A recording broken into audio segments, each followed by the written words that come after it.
8th of March 2022. I'll just let you know up front that I will be coughing quite a bit during tonight's proceedings, and I may be muting myself during those coughing spells. Before we get started this evening, we're going to be talking about the classification and compensation discussion, and Councillor Geary has something to disclose. So go ahead, Zach. Yes, thank you, Mr. Mayor. As we get started, I'm going to do the same thing, take the same position as I took last time. My lovely wife, Samantha, works for the public library, and so I don't feel it's good for me to be a part of the discussion, and so I will recuse myself from the information in this kind of whole work session here. So good luck and have a good night. Thank you. Two other just points of interest.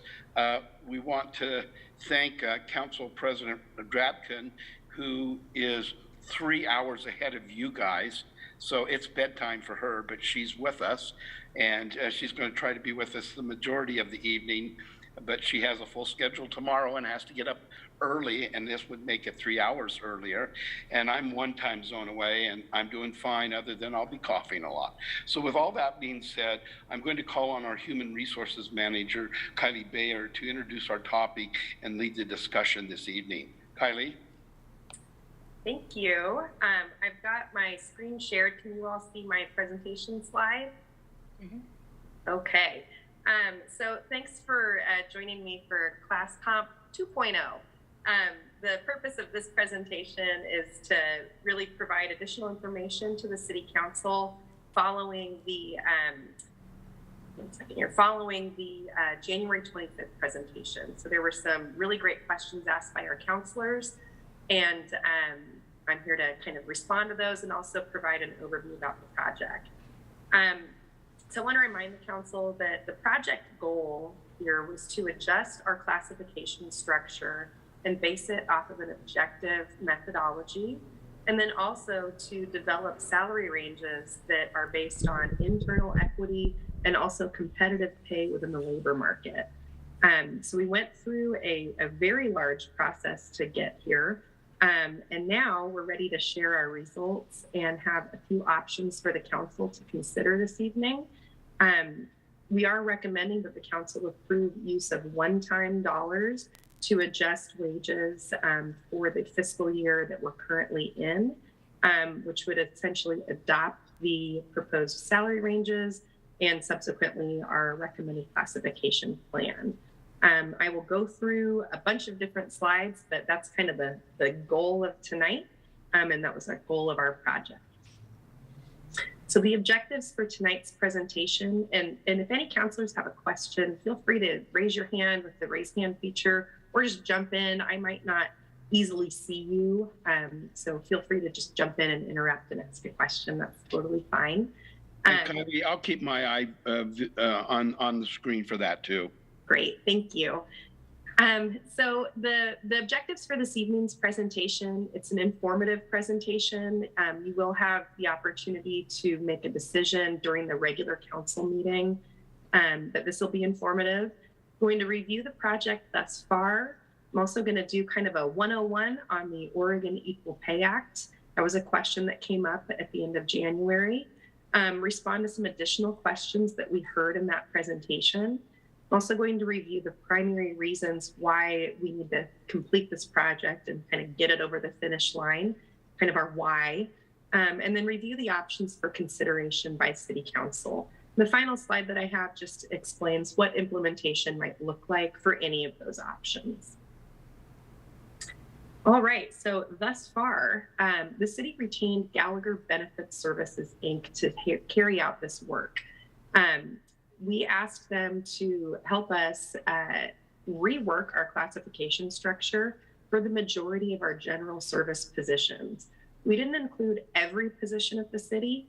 We didn't include any sworn public safety positions. Those are like our police officers, firefighters, battalion chiefs, sergeants, those types of positions, because those folks are involved in the bargaining process, and their positions we're constantly comparing them to similar roles in the area through that process. So we left those ones out of here. We also didn't include the municipal court judge because it really is an outlier in our classification system. And it is for every other city too. It's just a very unique position. So we left it out of this project. We also did not include the municipal court security officer because that position's compensation is directly related to a police officer's compensation. So those positions were not included. There are a small number of positions that are represented by our 2 bargaining units, but they're not sworn positions. So think like our support services technician in the fire department or the record staff in the police department. Those positions were included in this. So the consultant went through our classification system. They looked at a series of position description questionnaires. They held interviews and meetings with employees, managers, and me a lot of the time to get a full understanding of what each classification is responsible for. They then took that information and applied their decision band methodology, which is an objective decision-making kind of system to get our positions organized by decision-making groups.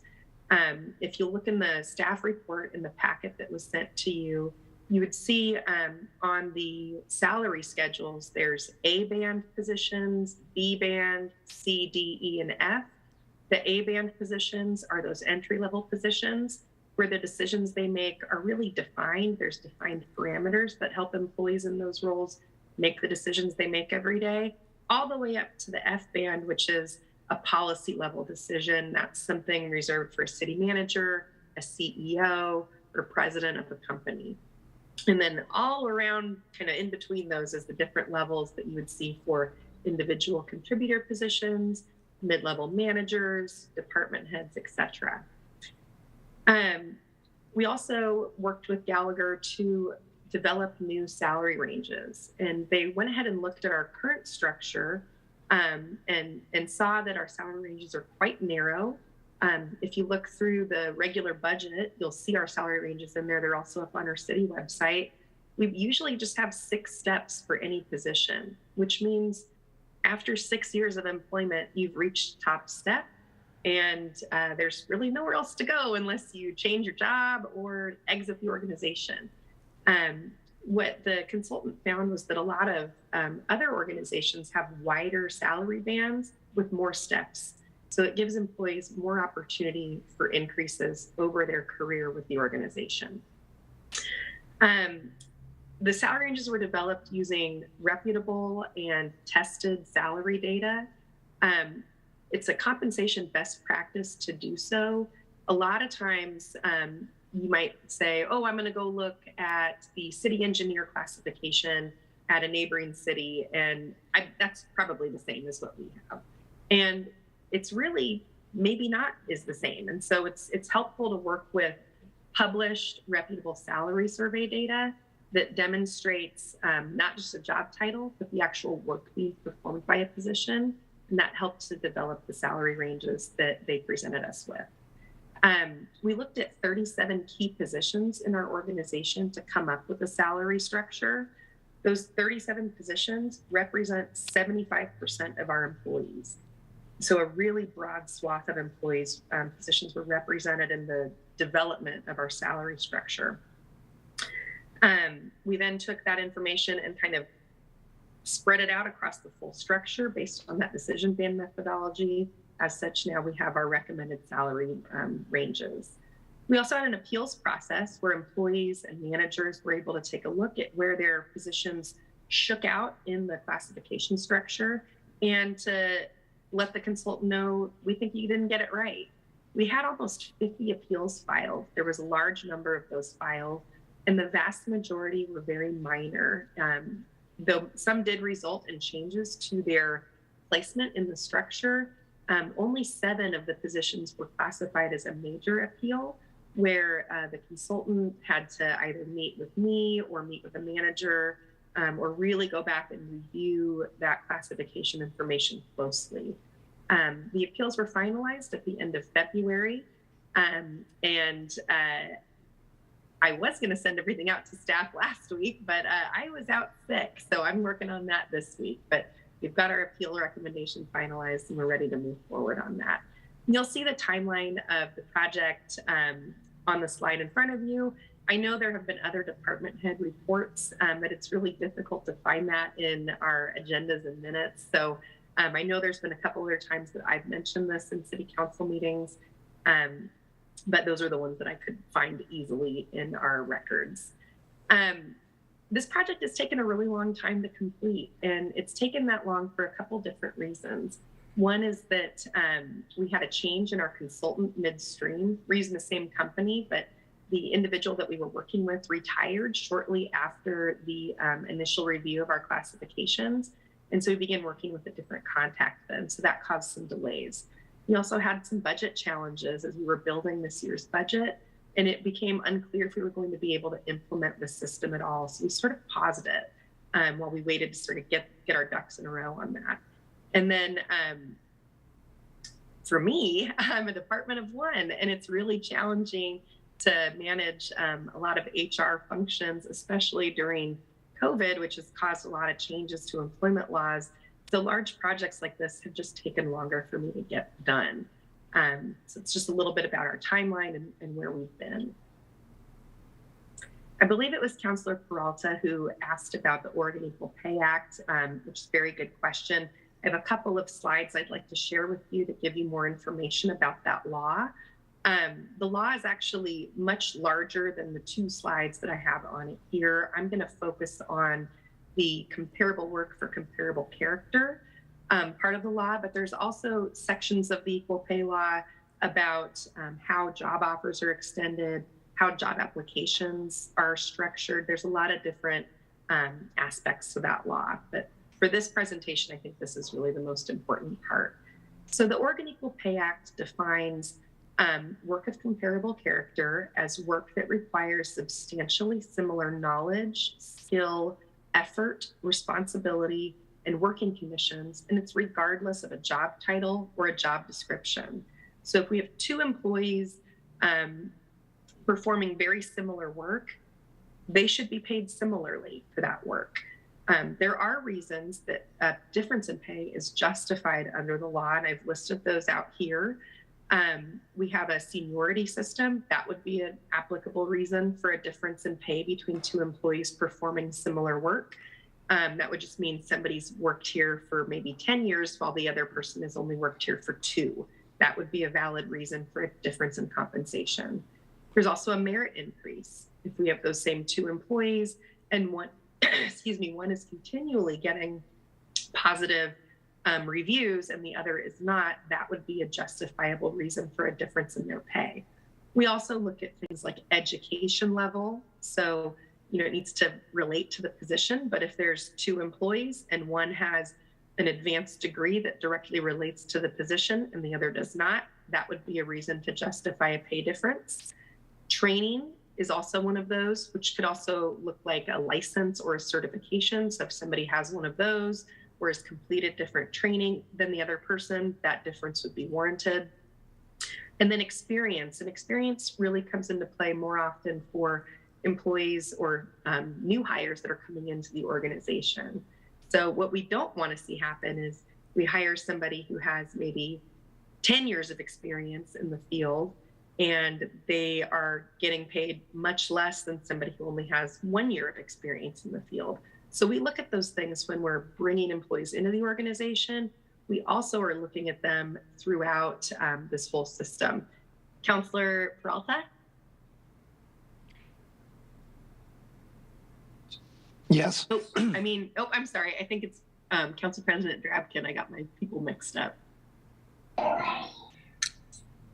Thank you. How does the Oregon Equal Pay Act deal with the merit system and systemic racism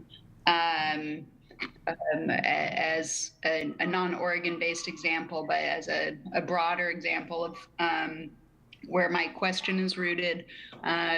If you're familiar with the Crown Act that was passed just in 2020, I believe, it was responding to the fact that women of color, specifically Black women, were oftentimes written up for wearing their hair, quote unquote, unprofessionally.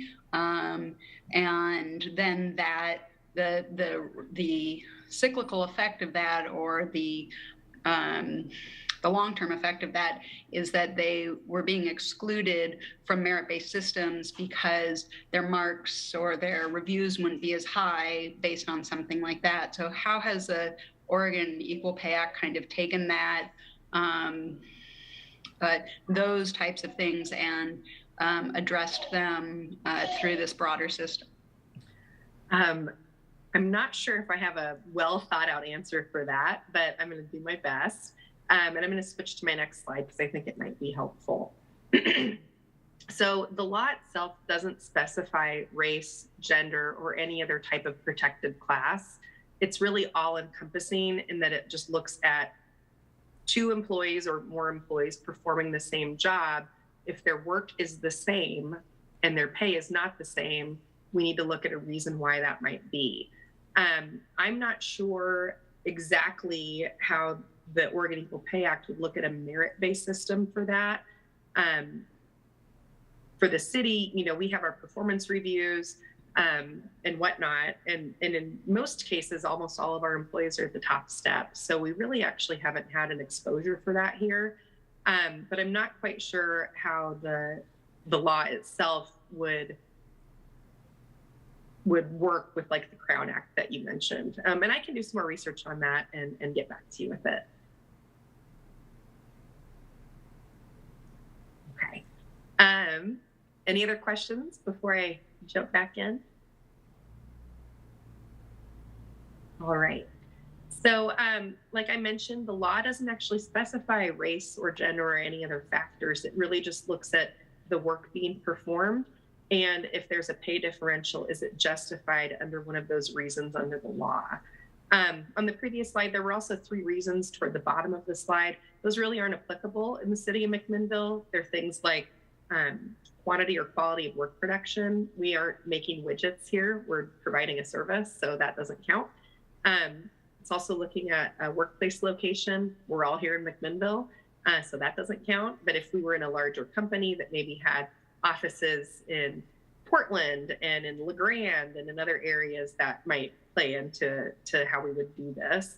And then the last one, let me double check what it was here, is travel. And most positions of the city are not traveling a whole lot, with the exception of our city manager right now. But he's in a class all his own, so we're not worried about an equal pay violation there. One of the reasons that this pay structure and the classification structure really is beneficial for complying with the Oregon Equal Pay Act is that it's based on responsibility or decision making. So the positions are really grouped by that criteria. And then it's also further kind of refined by their knowledge, their skill, and their effort, which would support pay equity. So the full system itself, it really lends the city to complying with this law. Since the law began, we actually have had 2 instances of pay inequities that have come up. One did result in a reclassification of an employee, and then one resulted to an adjustment in their vacation accrual rate.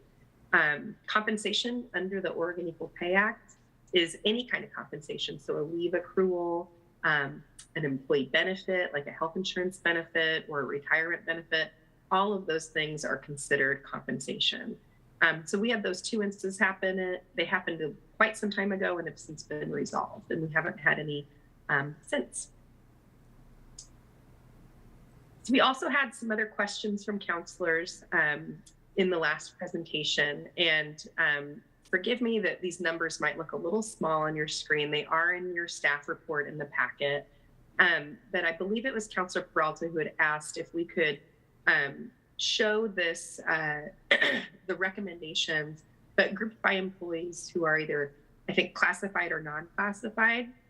And we actually don't have those terms for staff here at the city, but we did our best in coming up with a grouping that I think might make sense. So our A and B band employees are the folks that are working in those entry-level type positions.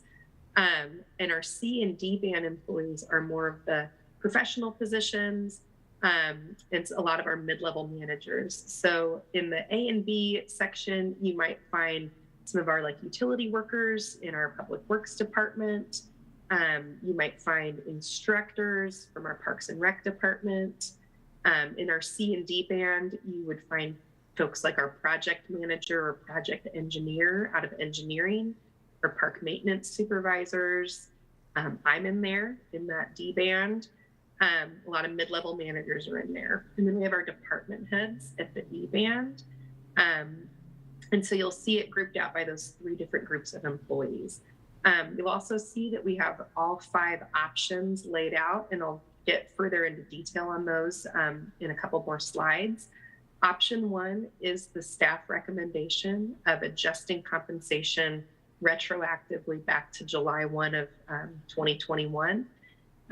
Option 2 is to make that change, but only have it be effective January 1 of this year.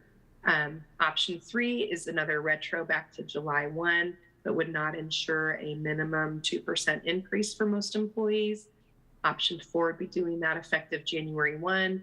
And option 5 would be to just move anybody who is not in the current pay range into the range. And then we would be getting everybody else on that range in the next budget cycle.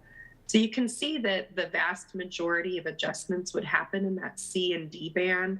That's also where we have a lot of employees and a lot of employees whose positions have historically been undervalued.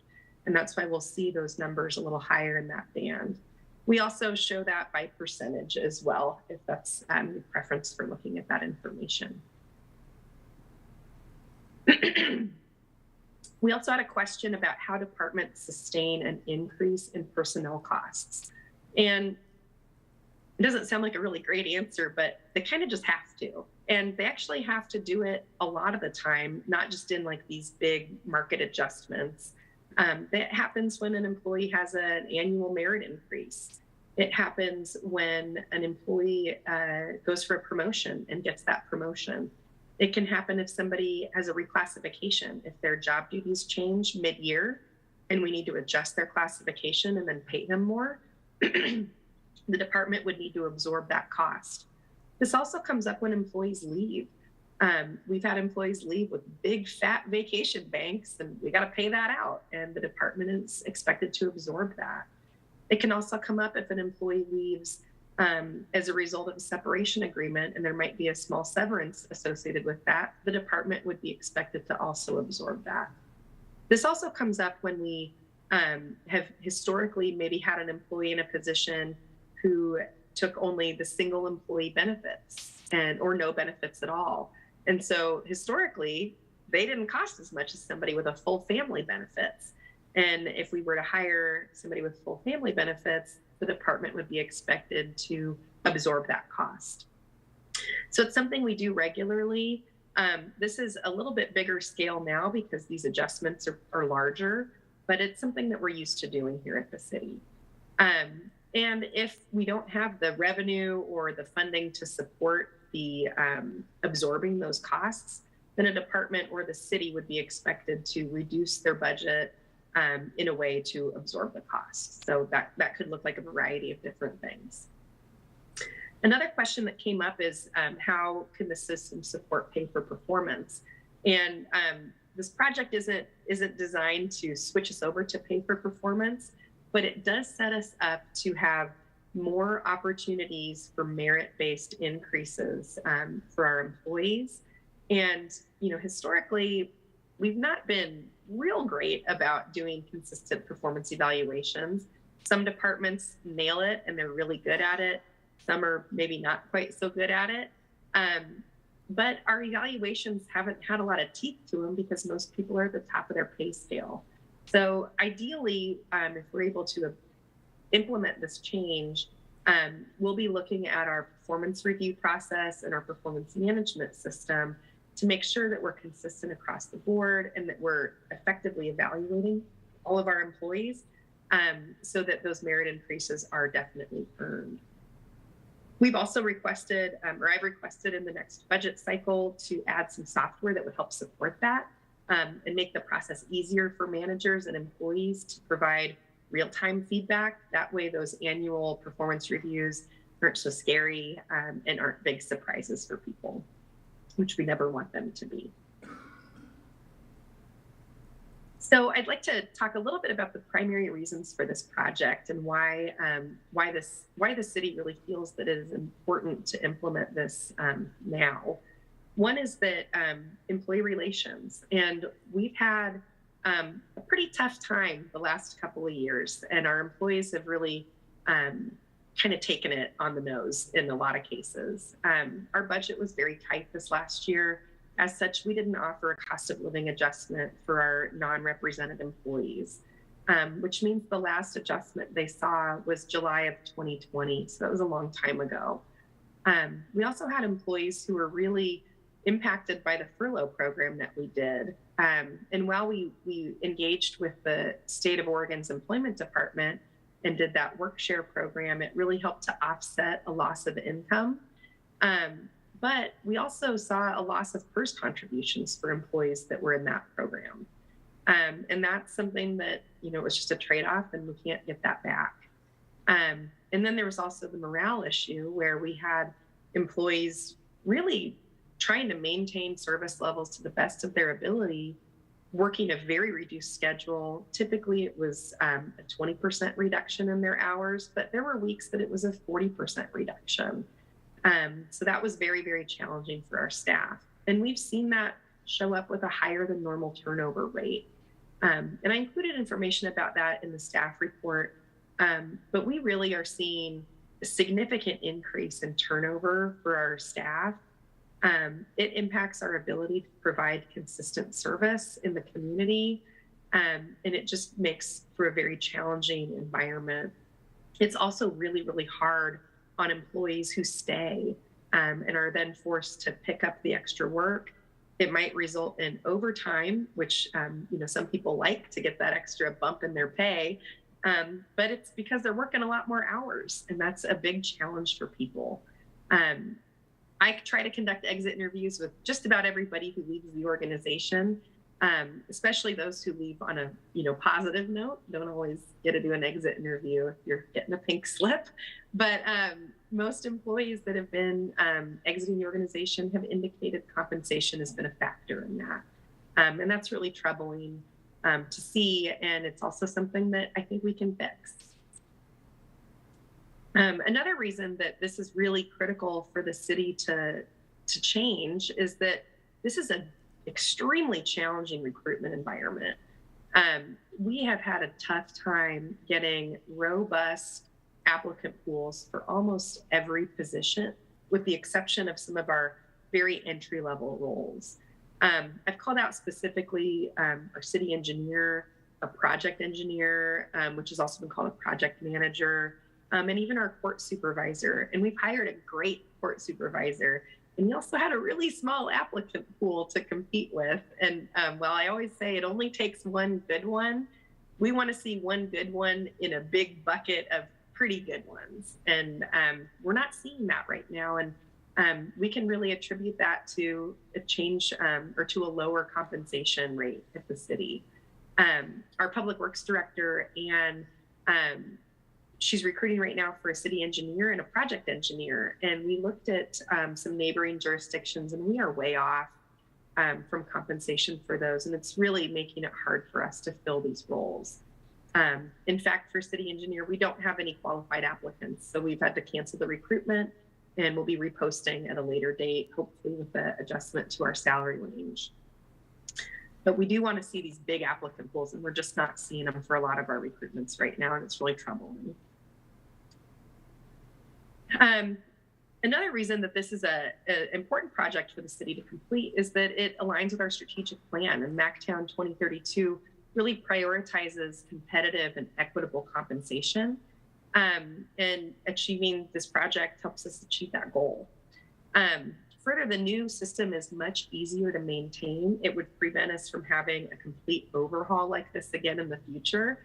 There's a lot of organizations that use this whole system, and they've had it in place for 10, 15, close to 20 years.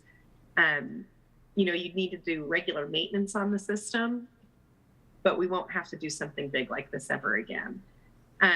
We're also planning to include in future budget years some funds for job evaluation for new positions in the organization, or for reclassifications where a job may have changed its duties or responsibilities, and we need to make sure we evaluate it properly and slot it into that new structure the right way. So we're planning to budget for that moving forward so that we can continue good maintenance on this classification structure.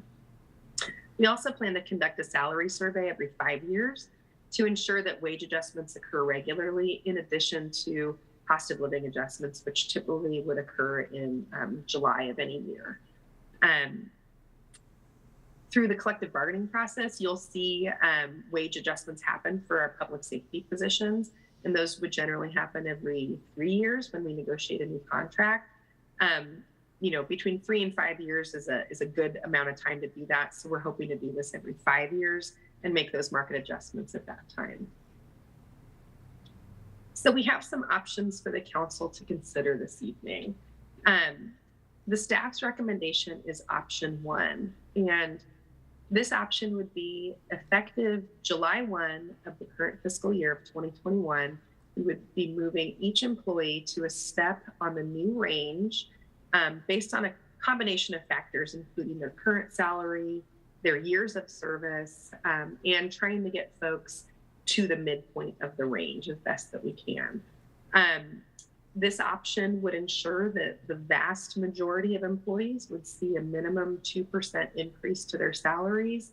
Some would see larger increases than that, and a very small number would not see any increase because their compensation is actually over the top of the new pay scale.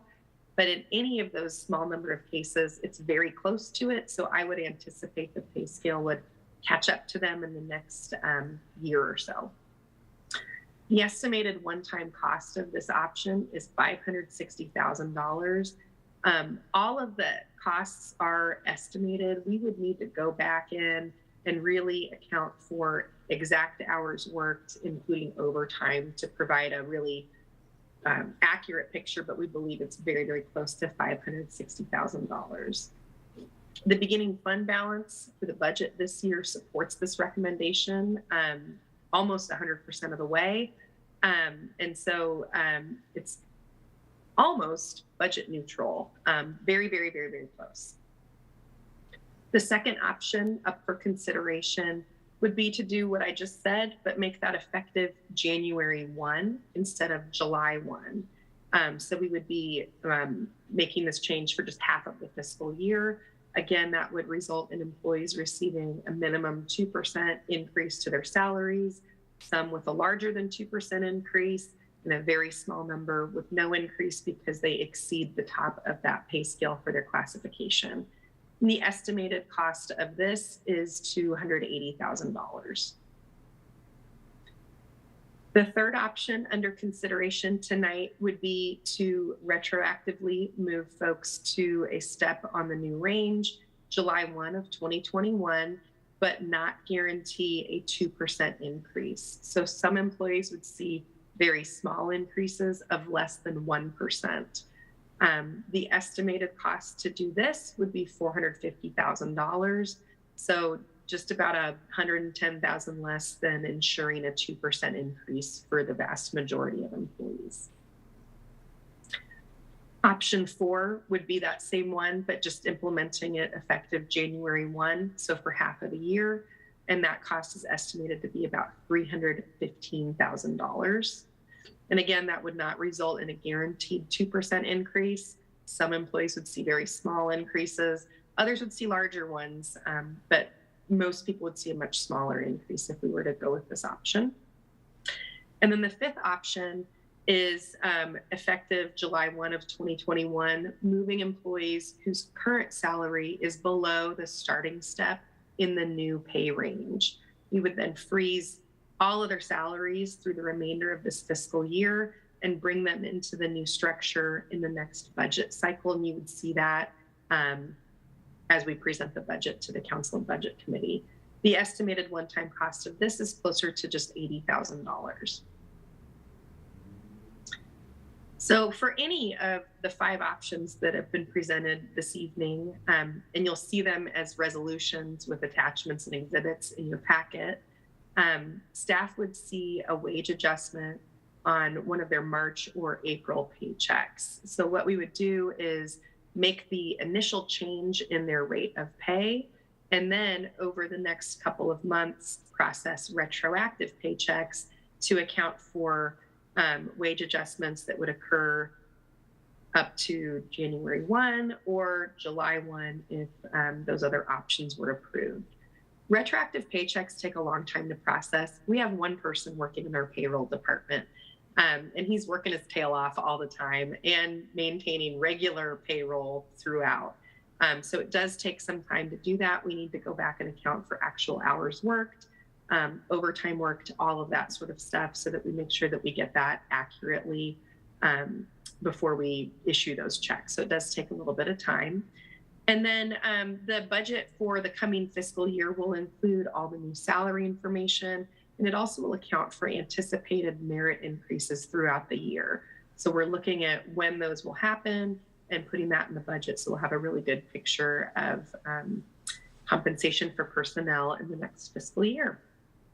So with that, I'm going to stop sharing my screen, take a drink of water, and I'm happy to answer any questions that the council might have.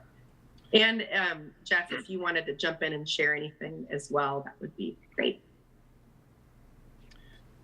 So Kylie, thank you so very much. And Jeff, would you like to have some words before we go into discussion? Only to thank Kylie for the presentation, and to thank Jennifer, who's not here tonight, for her help with the staff report as well. We certainly hope we were able to answer the questions that we heard from council at your last meeting, and certainly will do our best to answer any additional questions you have tonight during the work session. Thank you, Jeff. This is our second presentation, and it has additional information that has been included to answer questions that were presented in our first session. And so we'll go ahead and open it up to council for questions that need still to be asked and a discussion, and then this will be taken over to our regular session where we'll have an opportunity to have more discussion and vote on one of the options. So I'll just go ahead and open it up for members of the council that would like to have input during our work session this evening.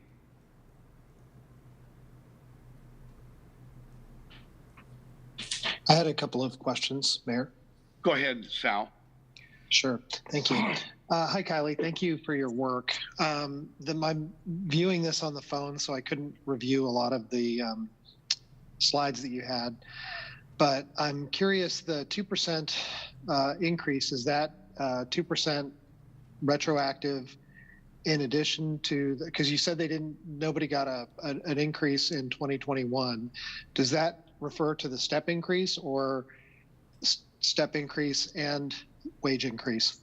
That's a great question. So it would not be a step increase and 2%. It would just be the step increase that would result in a 2% increase. So what we did was, oh, go ahead. So you're saying there was no step increase, and then we're retroactively going to go back and give, or you're proposing that we retroactively go back and give people the step increase that they would have otherwise gotten? Well, it's not quite that, because the steps are different. So it would be placing employees on a new step that would result in a 2% increase to their overall salary. Okay. My question is, though, in 2021, did the employees get a step increase at that time? Employees who were not topped out have been getting their step increases, but it's been a very small number of employees because most are at the top step in the current structure. And that's based on years in the organization? Yep, years and on their work performance as well. Mm-hmm. Okay. And then you mentioned the furlough, and you said that I think that 20% reduction for most people in terms of hours worked, but their compensation, including the work source furlough, the backfill from the state, did that basically keep people whole? Did it keep people more than whole financially, or did it not keep people whole in terms of total compensation? Meaning, in some cases I saw for other entities that did that, the salary plus the furlough came to more than the base salary for a lot of the workers. And was that the case in our organization or not? So it was the case for some classifications, but not all. So most for some or? Yeah, I guess I would say most. For more of our entry level type positions, the increase in, let me see how I want to frame this. The funds from the work share program did offset their loss of salary. And in some cases, it did exceed what their current salary was. A lot of that is attributed to the additional pandemic assistance that was added into the employment department's benefits. But there are also positions where it didn't make people whole. And when we look at it from a total compensation perspective, one of the really positive things for public employees is the PERS system, and it's based on hours worked. And so every month we report the hours that our employees are working. And for the months that people were furloughed, we were reporting a big reduction in their hours. So it does impact people's retirement at the end of the day. Right, but the retirement impact was against, a 20% of their salary, not the whole salary, right? Okay. Okay, yes. Thank you, Kylie. That's helpful. Thank you. Mm-hmm. Chris, go ahead.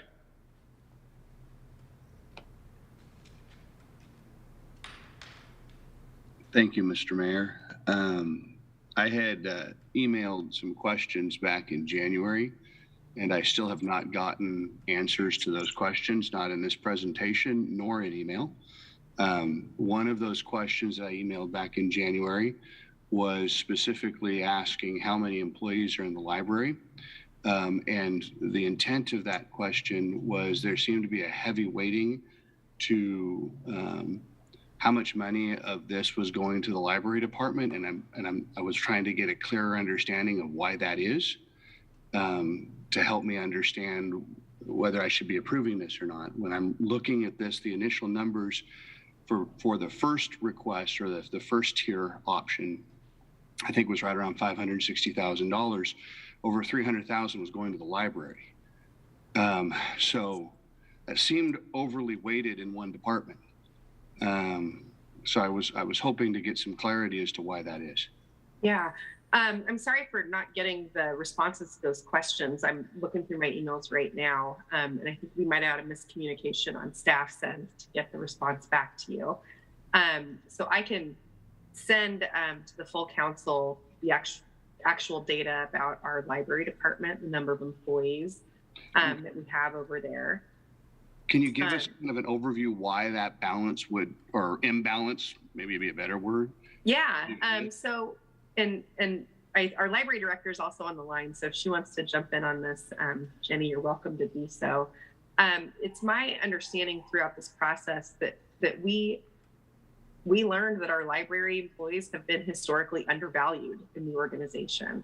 And when we looked at the classification structure and looked at like positions in those salary surveys, we learned that we were much lower than other organizations. And so it does result in a pretty significant change to compensation for folks at our library.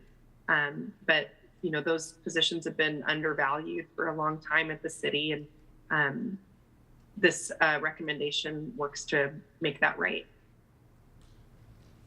And let me add that, Councilor Chenoweth, it doesn't answer the specific number of employee questions, although I'm sure Jenny can do that. But Exhibit A in the staff report actually breaks down the impact of the recommended implementation by department and by fund. And so you can see that for each department. The It looks like the impact on the library is about $213,000 out of the total 557. So that's lower than what the initial one you had said. I don't know how the numbers may have changed from the initial staff report, but that's our current best estimate on the impact by department. And so maybe I'll turn to Jenny and ask her to answer the employee question, and our apologies for not catching that in the staff report. And I do want to be clear, I'm not trying to hang out the poor librarians in this. I'm just, when you've got 5, 6, 7 departments and one is heavily weighted, the question of why is that comes to mind. Definitely. I think that Kylie and Jeff have done a good job of answering that to some extent. I can say just specifically, it's we have around 17 FTE at the library. So, thinking about that, I'm not sure the exact numbers, and apologies to other department heads, but thinking about, okay, HR has 1 employee, finance has 5 or 6 maybe. So when you think about it in terms, so there's a little bit there in regards to the amount of employees that we have. And then I would reiterate what Kylie said, which when I looked at those numbers, I was surprised, but really how I interpreted them is, it's what it indicated to me is that we have been underpaid for quite some time, and this is kind of a little bit of a recognition of that. Well, hearing that there's 17 employees helps to answer the question more than anything that I was after, because, in my world, I thought we had 5 or 6, and I'm thinking $200,000 to $300,000 among 5 or 6 is an awful nice bonus. Yeah, we're rolling in it, Chris. I'm just saying, so clarity is helpful. Thank you. And I would also say that there's a fair number of our employees that are in those, I can't remember the band names, but the A and B, am I right there, Kylie, with those names, those band methods that also saw a greater increase in salary. And if that doesn't, if Kylie needs to clarify what I'm saying, I would appreciate that. No, I think you got it. Okay, good.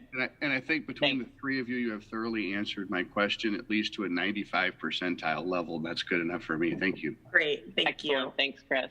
Thank you. Other questions from members of the council?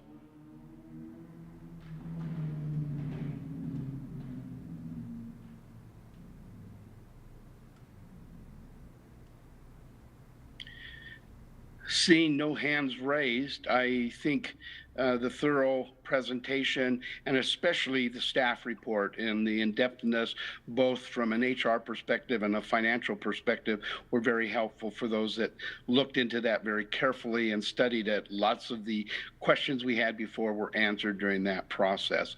So I will call one more time. Go ahead, Chris. Sorry, I'm just going to ask nicely.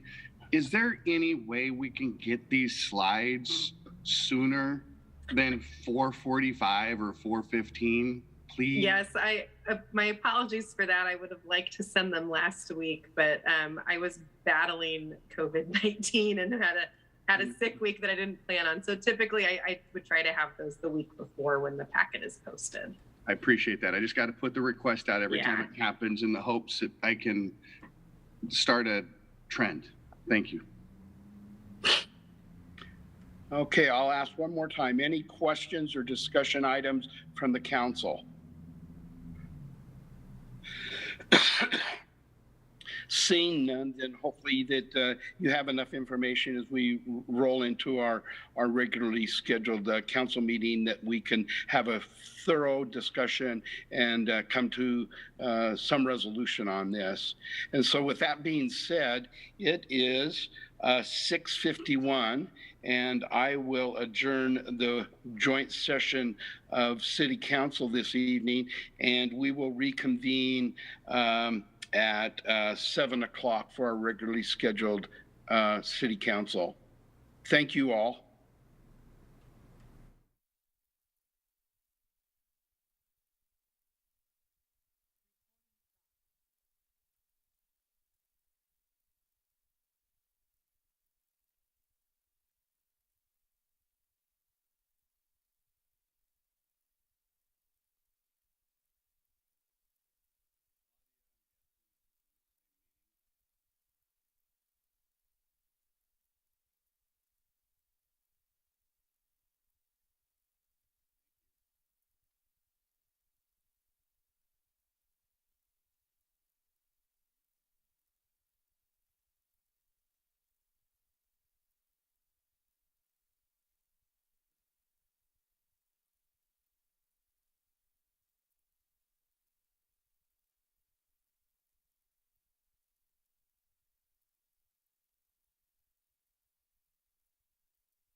Well, it is 8 o'clock, and I welcome everyone to the March, the March 8th, 2022 City Council meeting. We've had a work session just prior to this, and so we welcome others that have attended or joined us. I think what we'll do to start out this evening is call on Claudia to do a roll call of the council.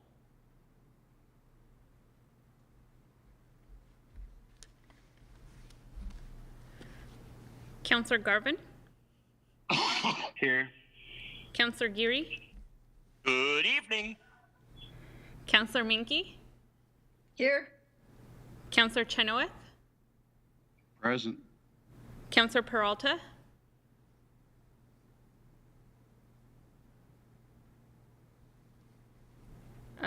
Council President Drabkin? Here. And Mayor Hill? Here. Thank you, Claudia. I would call on Adam, would you lead us in the Pledge of Allegiance this evening?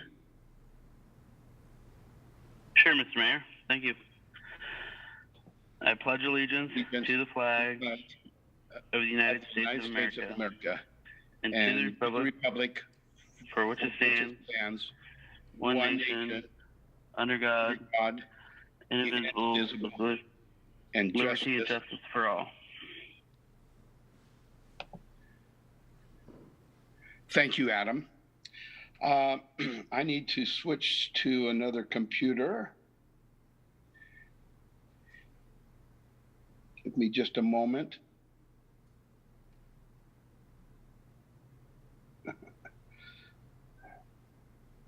This evening, we have one proclamation, and again, I'll do it.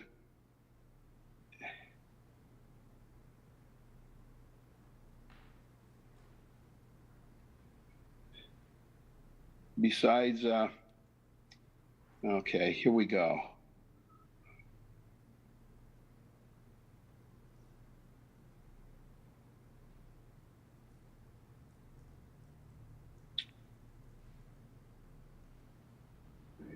Embarrassing when I don't have a printer, and so everything has to be on 3 different computers. But this evening we have a proclamation recognizing Women's History Month. And so I'll go ahead and present that at this point.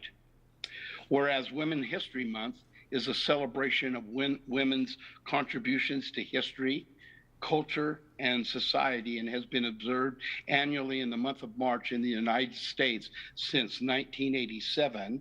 And whereas Women's History Month is a dedicated month to reflect on the often overlooked contribution of women to the United States in history, and whereas McMinnville women of every race, class, ethnic background have made historic contributions to the growth and the strength of our city in countless ways. And whereas McMinnville women have played and continue to play a critical economic, cultural, and social roles in every sphere of the life of the city by constituting a significant portion of the workforce, working inside and outside of the home. And whereas McMinnville women have played a unique role throughout the history of the city by providing the majority of volunteer workforce of the city.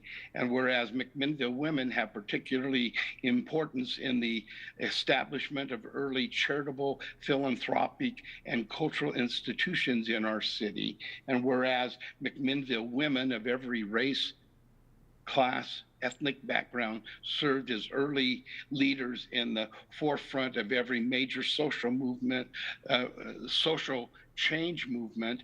And whereas McMinnville women have courageously served all our country in the national and state armed forces, and whereas McMinnville women have been leaders not only in securing their own rights of suffrage and equality opportunities, but also in the industrial labor movement and the civil rights movement and the other peaceful movements which created a more fair and just society for all. And whereas Despite these contributions, the role of women in McMinnville, Oregon, and our national histories have been overlooked and undervalued.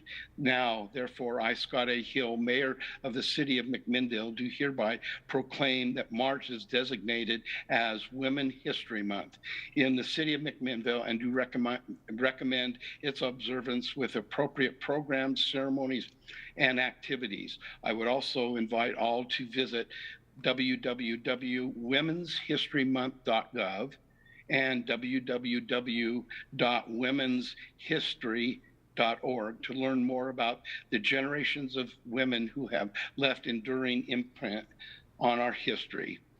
In witness thereof, I have herefore set my hand and caused the official seal of the City of McMinnville to be affixed this, the 8th day of March, 2022. Signed, Scott A. Hill, Mayor of McMinnville. Thank you. Thank you, Mayor. Just want to note for the record that Councilor Peralta has joined the meeting. Thank you. Okay, now let me get back to the agenda. Next on our agenda this evening, we have comments from our community members. And so if there's any members of the community that would like to speak on any topic other than a matter in litigation, quasi-judicial land use matter, a matter scheduled for a public hearing at some future date, they may do so. We limit these comments to 3 minutes per person. If you wish to speak, please raise your hand or let Claudia know that you'd like to speak. Introduce yourself, your name, your address, and we'll give you the opportunity to speak. So I will now call on Claudia to announce if we have anyone that has signed up to address the council this evening.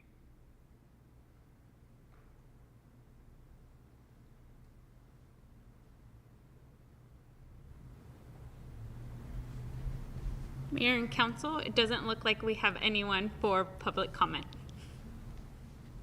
Thank you. Okay, next we're going to move into a public hearing, and this public hearing is regarding vacating a portion of Southeast Clay Street between Southeast Washington Street and Southeast Dayton Avenue. I would ask if there's any council members that need to declare a potential conflict of interest or recluse themselves from this street vacation. Seeing none, then we'll turn the time over to our Public Works Director, Ann, to present, and then we'll open the public hearing for comments after that presentation. Ann? Thank you, Mr. Mayor and members of the council.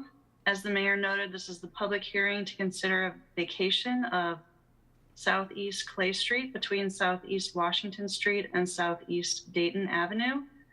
The city received a complete vacation application from Mark Prine that included the required signatures from all adjacent property owners and the signatures from 15 of the 22 affected property owners, meeting the 2/3 requirement per state statute. At the January 25th council meeting, resolution number 2022-05 was adopted, initiating proceedings and setting today, March 8th at 7 p.m. as the date and time for a public hearing to consider vacating the area.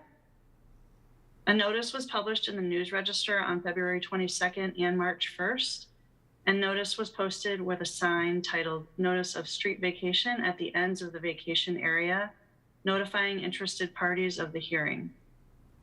Notice was also sent to all affected utilities.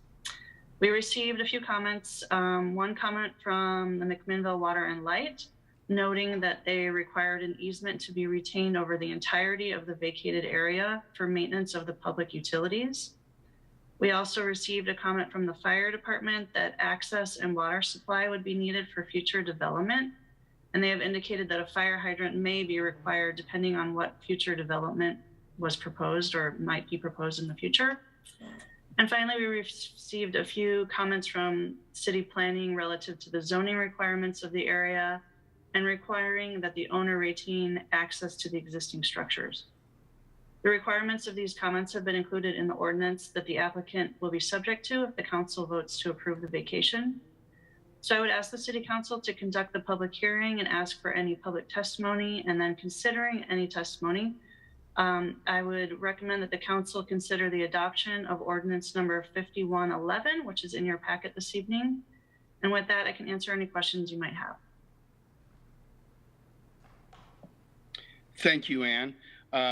Any questions that council has at this particular time? And if not, then we'll move to the public hearing. You will have other opportunity to have questions also. Okay. Councilor Mankey raised her hand, Mayor. Go ahead, Kelly. Thank you, Mayor. And thank you, Ann. I'm just a little confused about the fire hydrant. The last time I think we read through this, it was kind of like they had to have it. Now they don't necessarily have to have it, and there's some alternative options. Is that how I'm understanding it correctly? I think originally some comments were made regarding a potential development in the area. So this is sort of the prerequisite before any development would happen. First, we need to do the vacation, and then whatever development is proposed would be reviewed by the fire department. And if a fire hydrant is required, that would be part of that process. Okay, thank you very much. Oops. Okay. I think what I'll do now is open the public hearing for any comments that the public would like to make on this topic. So I open the public hearing on the vacationing of this street that's in front of us right now. And I'll call on Claudia if anyone has reached out to her for comments.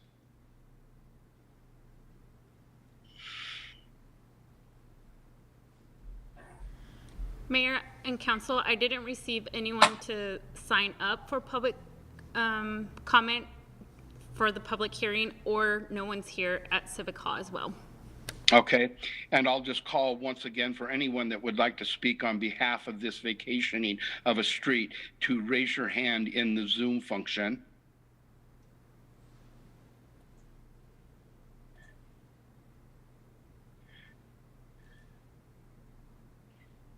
Seeing no hands being risen, again, I'll go to the council to see if they have any comments before we close this public hearing. Any comments from the council? Seeing none, then I will close the public hearing. We'll bring up this item a little later in our program this evening. At this point, we have advice and informational items and reports from the councilors on committee and board assignments. And I think I'm going to start out this evening. We have been asked to address, given that come the 12th of March, when would the council like to see in-person meetings, or if they'd like to see in-person meetings. And so I will open that up to the council to take direction from you as to your feelings on this. You'll remember about a month ago, we did a poll through Claudia if we wanted to have in-person meetings, and we didn't get a majority of individuals that wanted to see that happen. So again, I open this up just for a dialogue, and if we want to meet, when would we like to meet?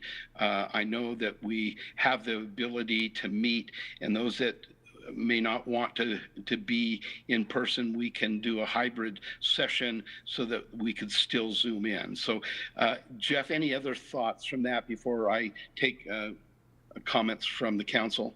No, Mayor, just to confirm that we have the equipment needed in Civic Hall to maintain a hybrid meeting, which is one of the things we're now required to do by the state. So even if the council meets as a body in person together, we'll still have hybrid meetings for those who want to use Zoom to be able to join the meeting, either to watch or to otherwise testify. And the council chambers are ready to accommodate that. If there are any particular conditions that the council wants to identify, that would be important for us to know. Do you want, just as a couple of examples, there there are public meeting rooms now that have plexiglass between the participants and 6 feet distance between the participants at the dais. And so if there are any of those kinds of considerations, it may take some time for us to implement, but any particular conditions the council needs to see in place to be comfortable meeting in public. Thank you, Jeff. I think what I'll do is just call on, yeah. I think what I'll do at this point is just we'll have a discussion. Zach, you have your hands raised. Right after Zach, Chris, if you'd be willing to go because you've made the request, and then I'll just work our way around the council. Zach? Thank you. Question, I guess overall, I'm still liking Zoom, but I am, wearing my athletic pants now, so you guys can't see, which I wouldn't do at Council Chambers. But just kidding, I have real pants on. I still like the Zoom atmosphere, comfort levels. My comfort level still not getting all the way back to a room full of people. But if we go back.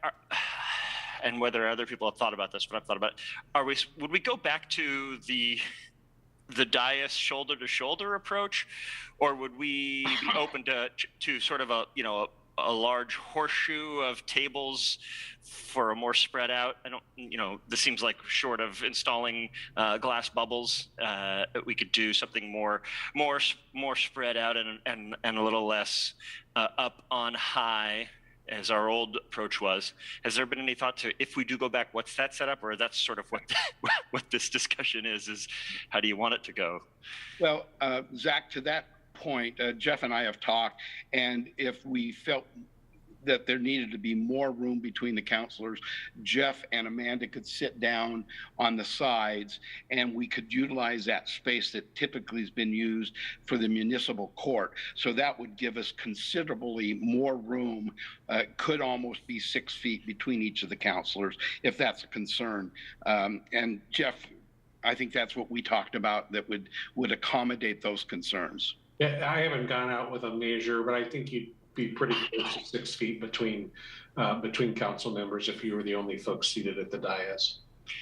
Okay, thanks. I'd also be interested in seeing how it worked with just sort of dry testing the hybrid approach and going in there and zooming someone in and seeing how we interact with them. In fact, I think I did that once with a meeting with you at Council Chambers, Jeff. I think I was the Zoomer inner and everyone else was there, and I mostly stayed quiet. But be interested to see how that works, just to see what that's like. We did that a couple of times during the pandemic.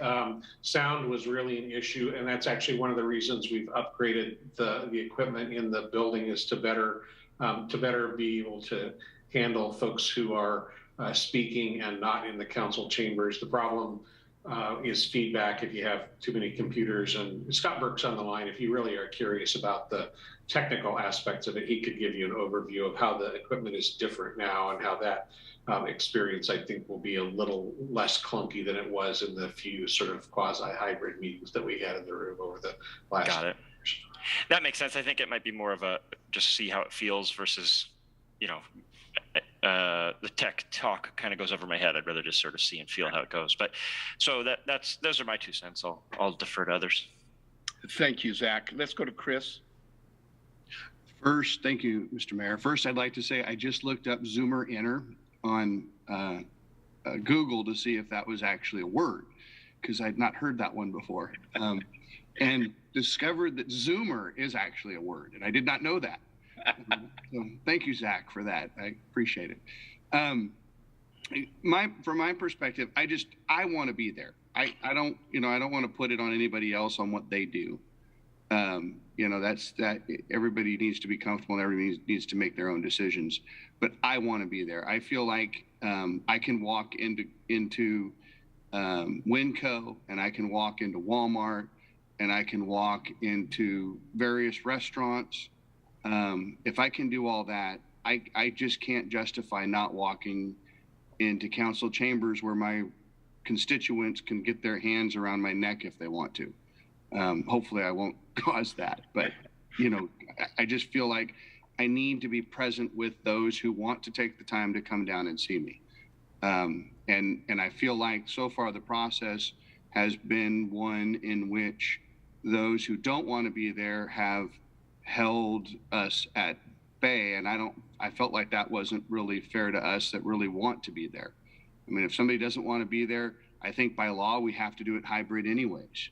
So am I wrong in that assumption, Jeff or Amanda? There is a requirement to provide a hybrid option for these public meetings. That's correct. So if we're required to be hybrid anyways, if some counselors want to stay home to be safe and some counselors want to be present, I don't understand why we haven't done that. I do understand there was some sound difficulty. I was there for one meeting when we got sworn in. I can attest to the sound difficulty that we used to have, but I'm assuming in the year since I've been sworn in, we've had a chance to upgrade that technology. So I just really want to press that those who want to be down there should be given that opportunity. Thank you, Chris. Let's go over to Adam.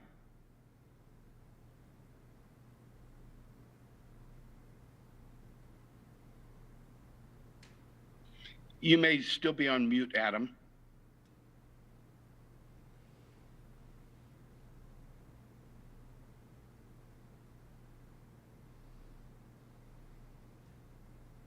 Can you hear me now?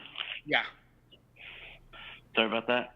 I'm open to going back in person. I want to make sure that acoustics are there, and if we're back in person with how much I would say the group as a whole struggled with having it pick up on mics before we went into Zoom world.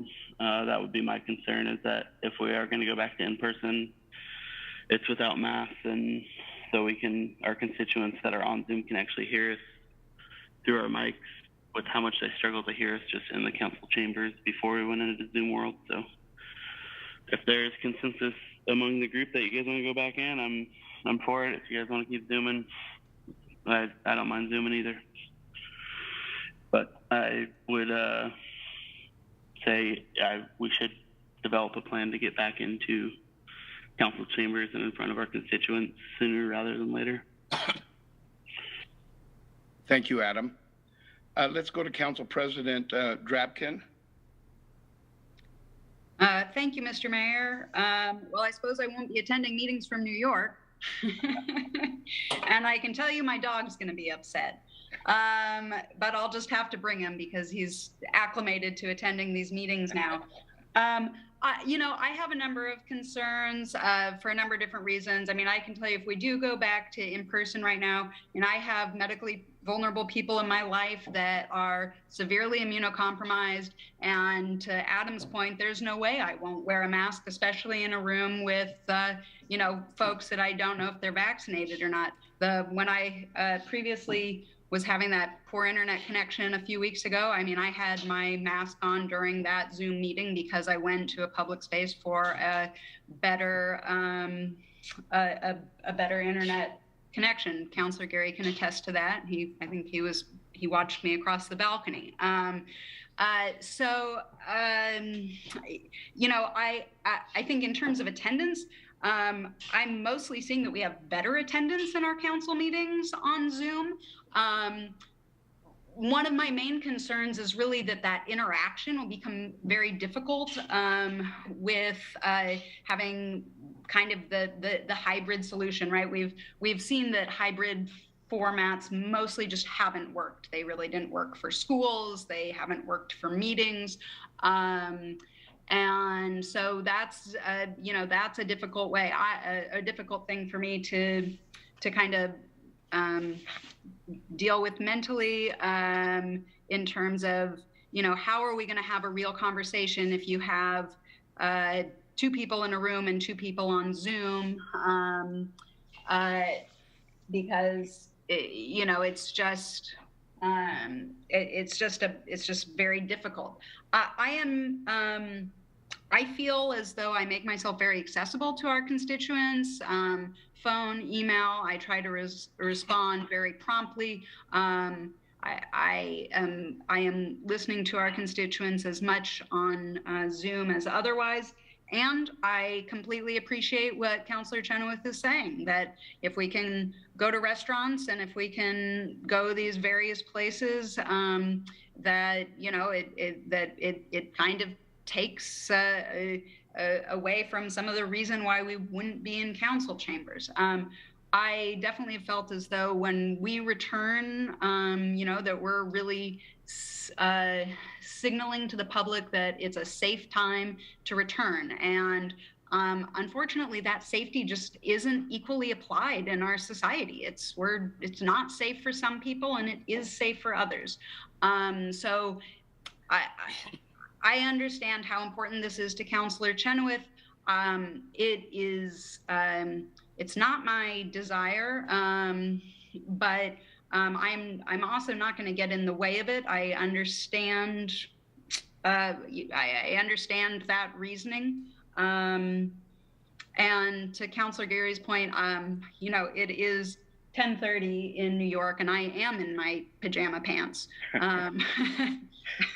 So those are my thoughts. I think, you know, if we do this, though, I feel we should still give ourselves as a society a chance to see how things develop over the next couple of weeks as the mask mandate ends, because there is, you know, so much that has continued to unfold over time, and I would like to see if there are any negative effects societally, or you know, I would hate to start and then stop again, I guess is what I'm getting at. So I would ask for a little bit of a phased in approach if that's the route the council chooses to go.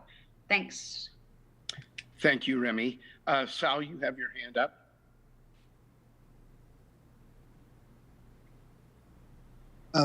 Thanks, Mayor. Sorry, I was on mute there. I feel as though the pandemic gave us, you know, kind of forced us to go into a Zoom mode that I actually find very convenient and useful. And I think that it's actually increased participation in our meetings. Like Remy, I have concerns that switching to a hybrid model would actually decrease the listenability of the council meetings. And I think that, you know, in a time of scarce resources and higher fuel prices, that, you know, setting a standard of, you know, it's okay to meet virtually for meetings like this. You can accomplish the business that we need to accomplish. There's not a need to, you know, burn gas to go in and meet in person and take that extra time. So I'm pretty comfortable with this format. I don't see a need to move quickly away from it. And the reasons for that are not really so much pandemic related, so much as just seeing this as an opportunity to improve service with these meetings. Thank you, Sal. Zach, I'm passing you for a moment and going to Kelly to get her input. Thank you, Mr. Mayor. I just can't seem to turn off one button without turning off both. I have thought about this a lot over the last few months, and frankly, until I caught COVID a couple of weeks ago, I don't think I would have contemplated what I'm going to say now. I tend to agree with Chris that we probably should be there in person so we can see people. But given the fact that there's still a lot of people out there that are sick and stuff like that, and there probably were when we were doing this originally, and we have the hybrid opportunity, I would really like to continue with the hybrid. I mean, I feel like we should be probably there, but I know I'm going to be gone a great deal in May, and I fully intend to Zoom in if I can. I mean, my time difference will be a little bit higher than Remy's tonight. So yeah, what I would ask is if people are ill, they stay home and then Zoom in. I mean, let's be reasonable about it. And if at the very least, if you show up, you better have a mask on, because I'm not going to receive it well, and I'll go home. Yeah. So. Thank you, Kelly. Go back to Zach. Your hand was up, and then Chris. Oh, yeah. Thanks. I feel like just wanted to jump in with my articulation of my point, which has kind of just been taken by both Council President Drapkin as well as Sal. And the other point that Sal added was just sort of the added element of the carbon footprint of whatever 27 people driving to the same place, and as opposed to now. And then adding I don't find I've been any less approachable. I know I'm an intimidating figure, but I don't find I've been less approachable or accessible in any means. And in fact, I think conversely, and with my time on the MacPac process, we've seen a tenfold increase in participation from that process by the citizenry that we asked to be a part of that. I mean, generally you have sort of fatigue and showing up, and through the summer you lose a third of the people to go do vacations. We had people zooming in from the RV out in the desert in the Badlands just to log into the meeting to keep this thing going. I zoomed in drove into town from camping, zoomed into the meeting, and drove back out to the campsite. And so I think it's done nothing but make us more accessible and more presentable. And it's different, but we think we're over the hump. And so I certainly am not super eager to speed back into it. So, thank you, Zach. Let's go to Chris.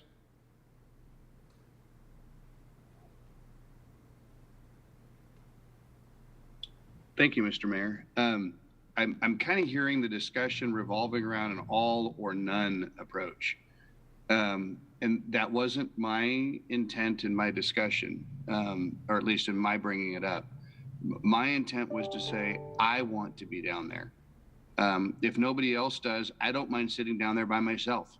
It really doesn't matter to me what the preference is for everybody else. I mean, it does. I think one of the things that we are losing, since we're getting into some tangential discussion here, is the interaction with each other face to face.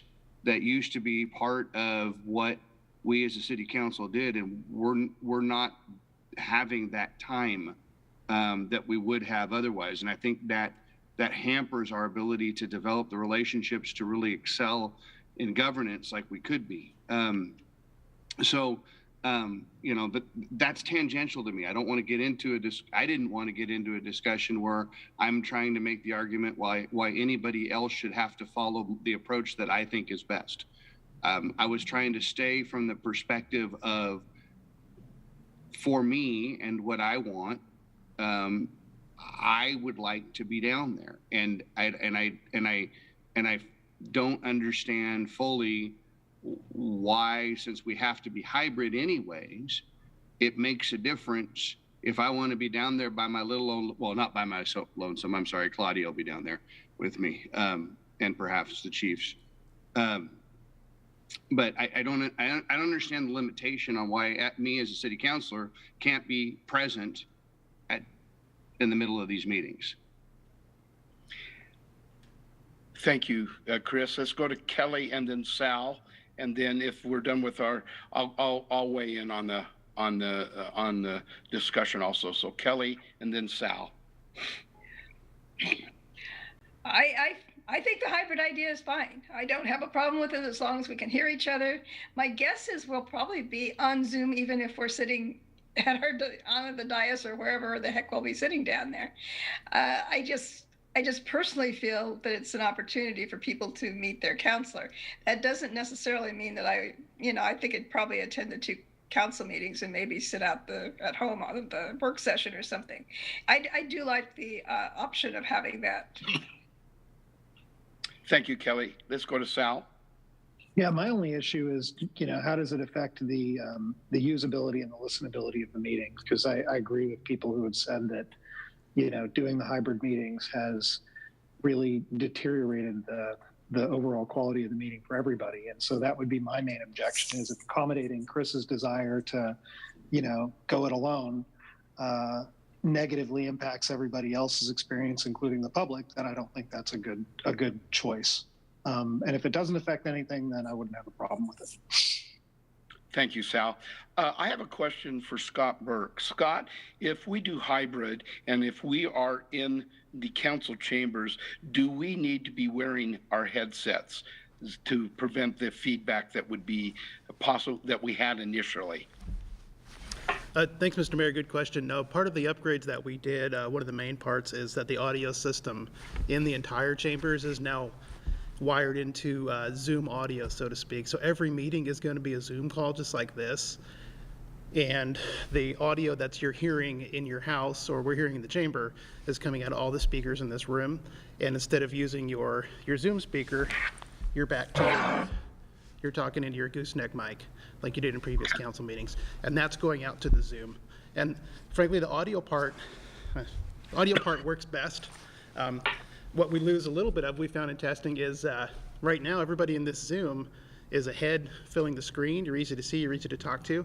We've put cameras in the chamber that kind of mimic what MCM does. If you've looked at their feed before, we don't have quite the capability to zoom in and out, pan, and do all the things they have during the meeting because we don't fully staff meetings kind of to that extent.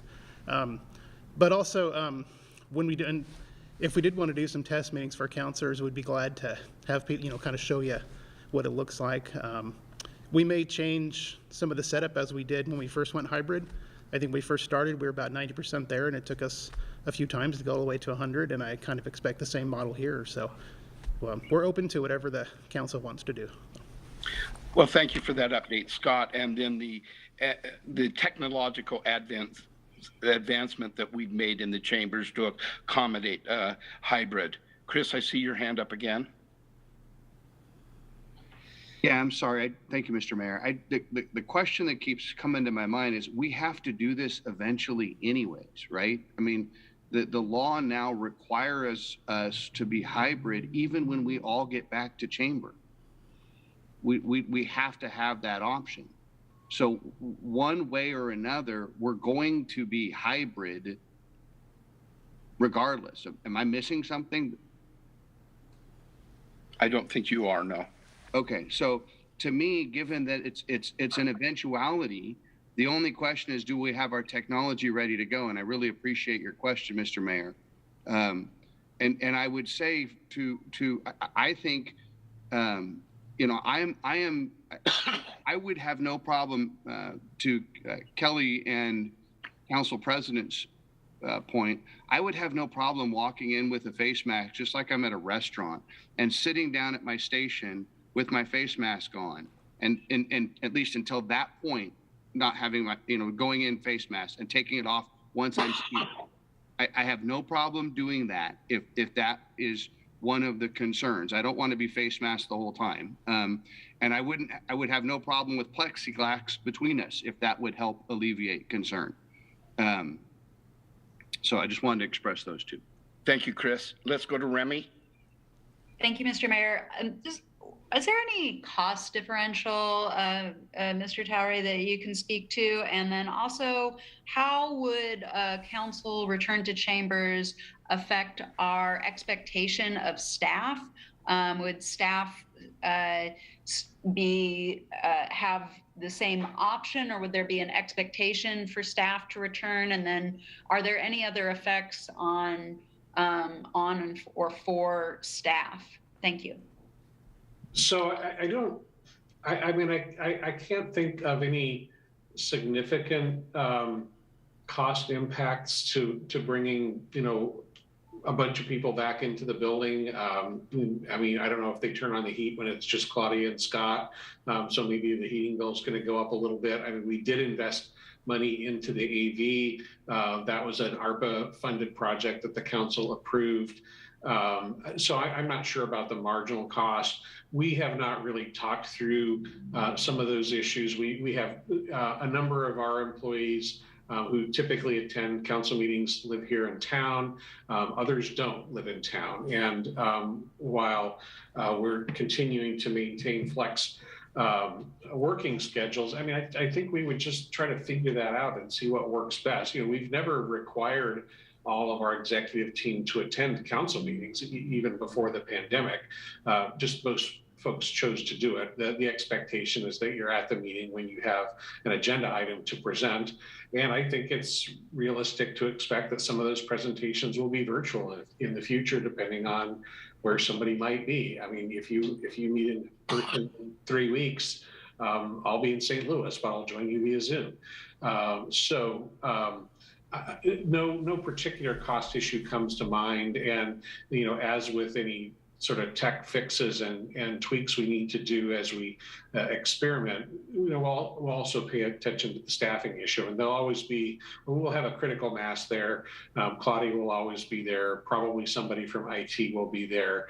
We'll have one of the chiefs there as sort of sergeant at arms. And so we'll kind of play that by ear too. I would expect that many of us will come back. Some may have the same sort of concerns that have been expressed by members of the council and may continue to participate in hybrid form in one way or another.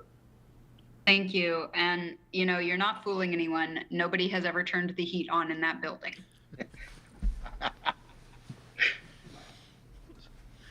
Good point, Remy. She's absolutely right. Tough but fair. Thank you.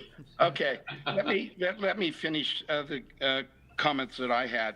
I think to Chris's point, why we haven't addressed this in a different way beforehand is because masks were required.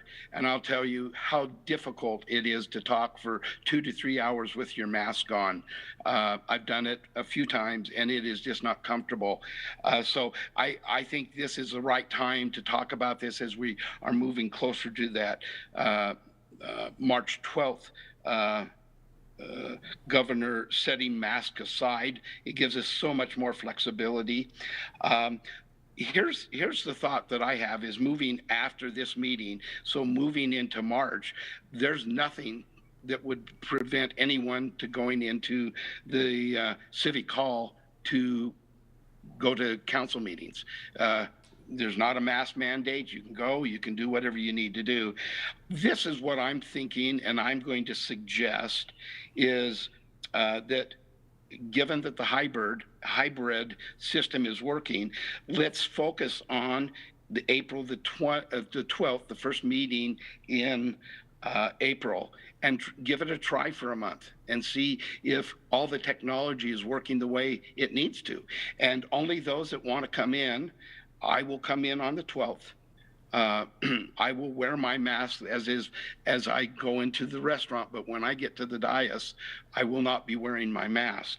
And then let's take an opportunity to evaluate the meeting of the 12th and then the meeting of the 28th, and then have a discussion on the meeting of the 28th, how we want to move forward.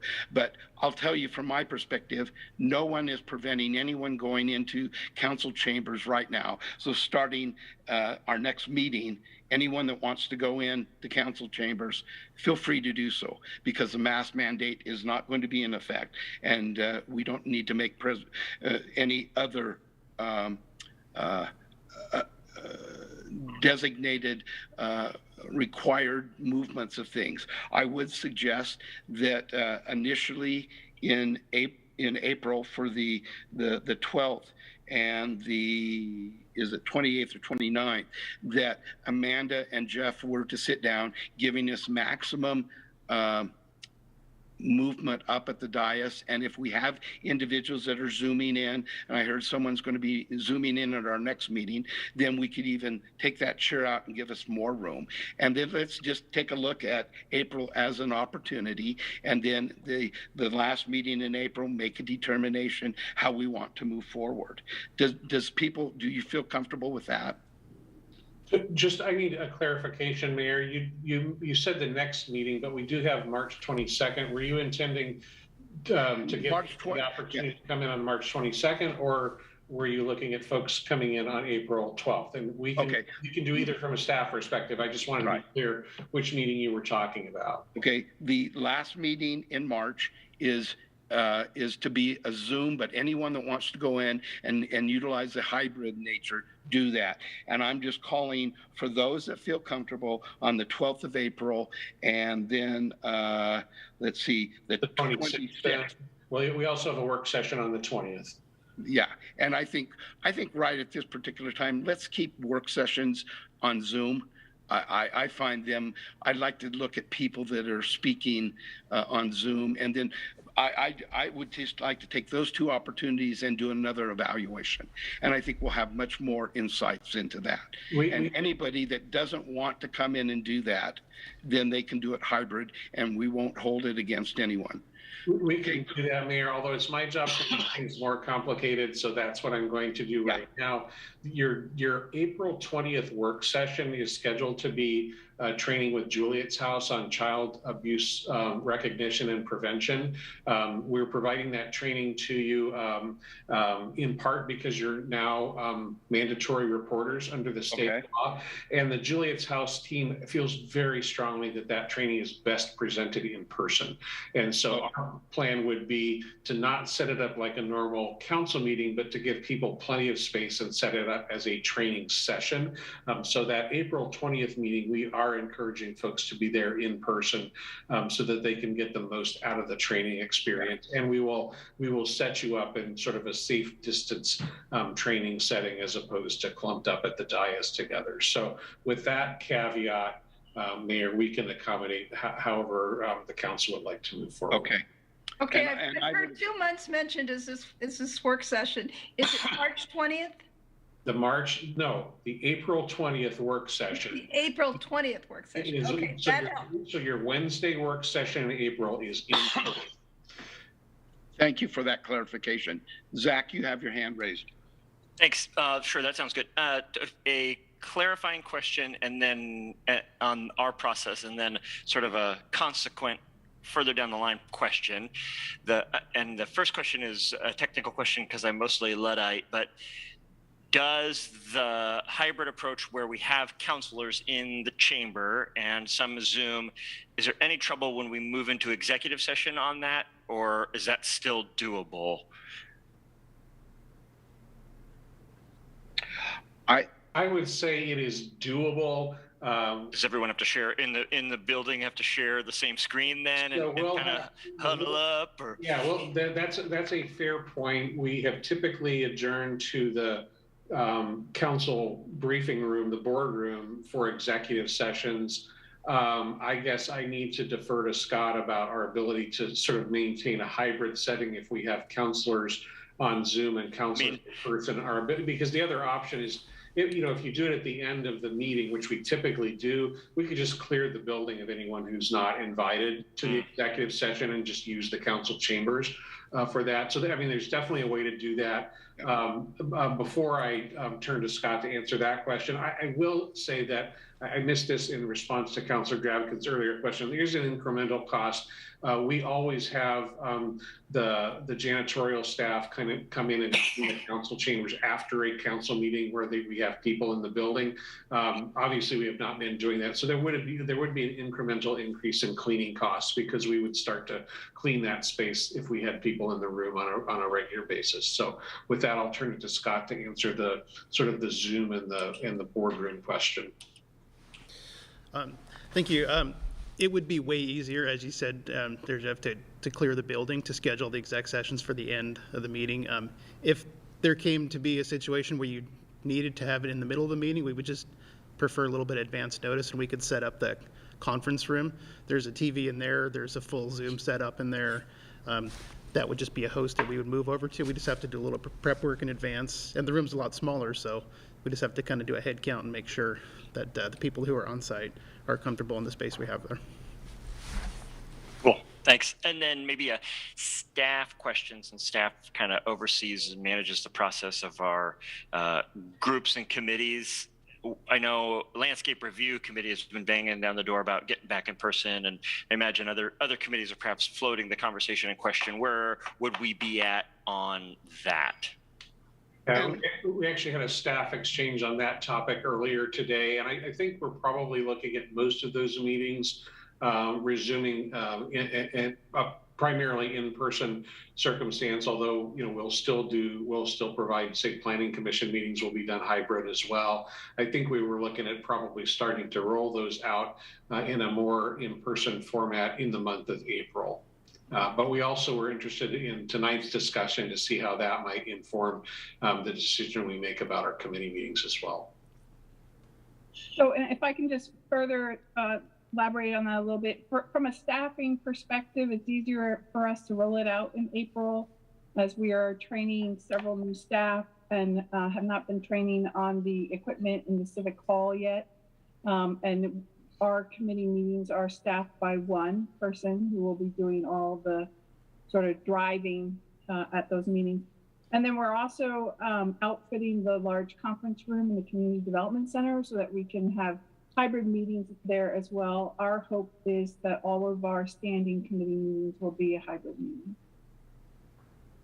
Cool. So you guys will do the rollout kind of similar, but just in April. That makes sense. I just wanted to make sure we were thinking about it because I know they've been eager. Thank you, Zach, and thank you, Heather, for that input.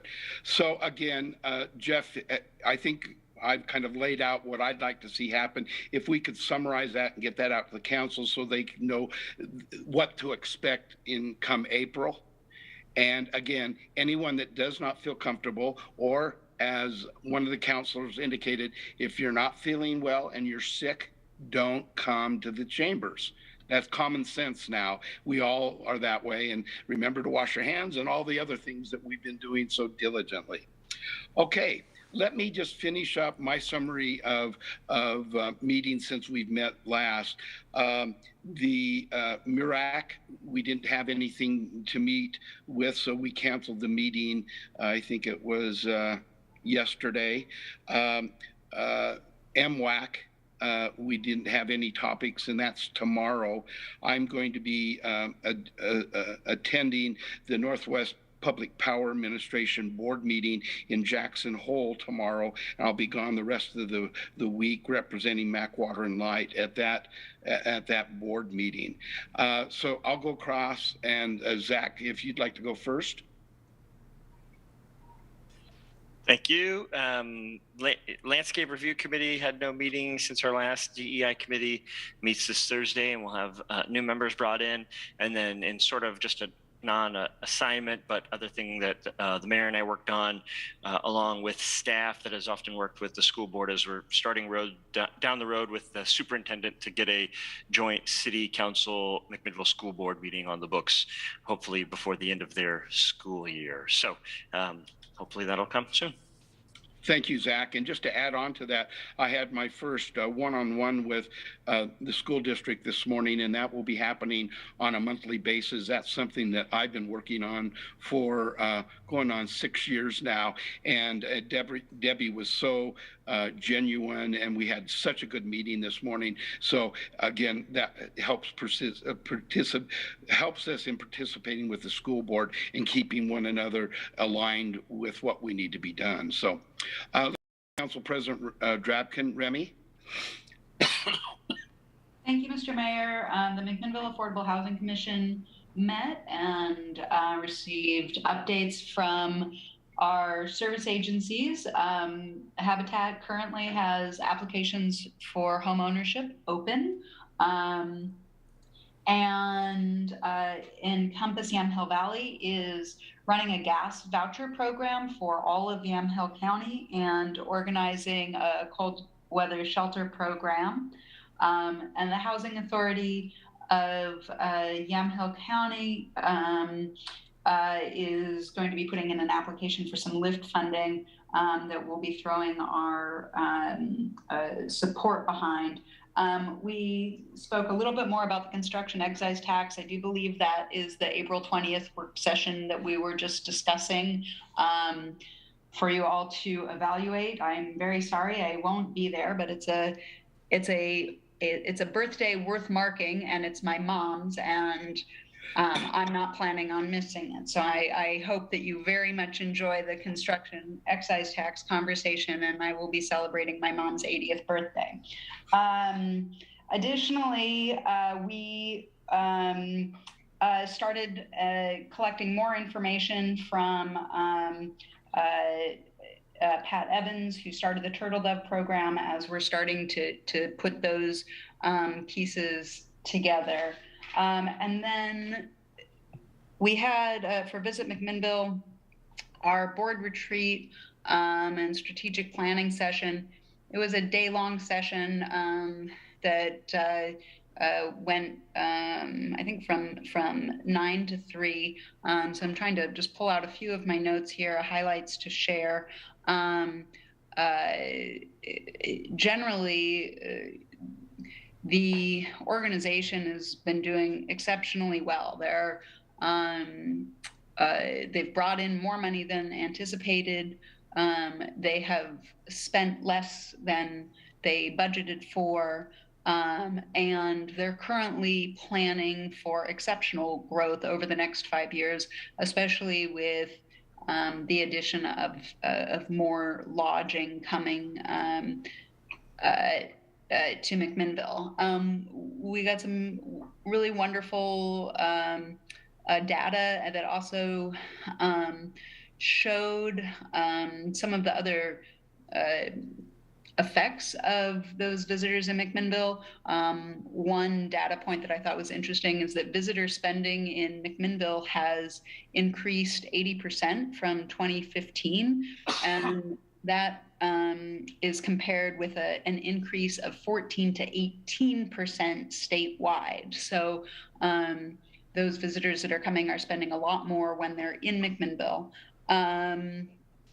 And I've mentioned this before, but Visit McMinnville has really been leading the charge in terms of being a funnel for resources for grant writing, speaking. They've been members of Visit McMinnville have been invited to sit on a number of other boards, including the Willamette Valley Wineries Association and the Oregon Tourism Council. And Visit McMinnville also won the, oh, sorry, that was in 2019. That would be really old news to report. And there's definitely a lot of focus on what the organization is going to be focusing on as it moves forward, knowing that their revenues will be increasing and wanting to be on the front end of good strategic planning going forward. Thank you. Thank you, Remy. Let's go over to Chris next, and then Kelly. Thank you, Mr. Mayor. So EVLC meets tomorrow, so I have nothing to report on that front. And the Historic Landmarks Committee met and have been weeding their way through the demolition code redesign that's trying to bring us in line with state law, as well as make sure we have everything in place to ensure that historic landmarks aren't being destroyed needlessly. And they are going through that with a fine-tooth comb. We've gone through 2 meetings. I expect at the rate this is going, we might make 2 more before we complete the process. But it's been very interesting to listen, and they're being very careful. Great work is being done on that front. We also had a proposal by one of the buildings on 3rd Street. I'm not sure where we are in that discussion of how much I can say, but they're doing a good job of coming to us and having discussions, and I appreciate that. It's not into the planning department phase yet. It's just in the open discussion phase. But we're looking at some good development occurring down on 3rd Street. And with that, I think that's all I have to say. Any questions can be asked me later. Thank you, Chris. Let's go to Kelly, and then Sal after Kelly. Thank you, Mr. Mayor. Brief report on YCAP. This is mostly on development revenue, and this is as of January, the end of the month, January 2022. They had a kind of a rough beginning of the new year with some interesting things happening. General agency is a little bit lower than it has been in prior years, but they have contacted a couple of major donors who normally give in the fall, who will be making disbursements from their investment accounts in the spring. Housing stabilization received the Collins Foundation and Meyer Memorial Trust grants. In addition, we are told by Meyer Memorial Trust they're adding a 3rd year to our 2 grants without any additional application due to our excellent reporting and work in the community. The food bank funding is a bit of a concern. It's down some. And while the Meltdown appears to be doing extremely well, especially with the fabulous weather, I'm considering ways to boost fundraising for them in the spring. Now, it's actually done by now. We're also awaiting some pass-through donations from the Oregon Food Bank for statewide funding efforts, which typically arrives in March, and a portion of a network grant request that was made by Fred Meyer. Youth Services continues to do well, and we have another potential $100,000 grant request for the MAC facility that's being coordinated through Yamhill County Health and Human Services. Let's see, individual giving was a little light in December, but a few major gifts did come in January, and we have heard from some major donors who normally give in the fall that their gifts will be dispersed shortly. So overall, a good financial position for YCAP. Briefly on the 3rd Street PAC, we've been discussing changes to 3rd Street, the 3rd Street landscape. This last meeting was the 3rd meeting we've had. We were discussing parking, trees, and the final street kind of scenario that has been gone back and forth about 3 or 4 different times. On the parking, they had a study done since the last meeting. Turned out fairly well. It looks like we're going to continue having parking on both sides of the street, but we're going to tighten up those parking places. There won't be gaps in between the parking like there are now. Trees, we're probably going to be having to replant trees.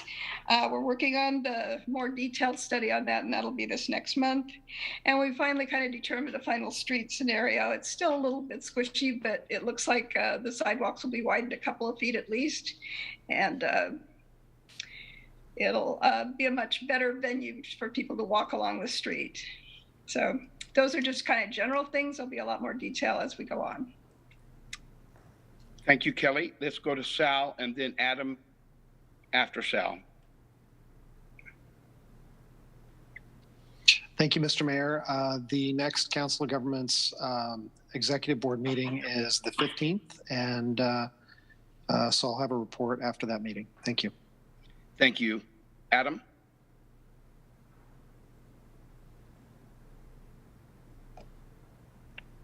Yeah, thank you, Mr. Mayor.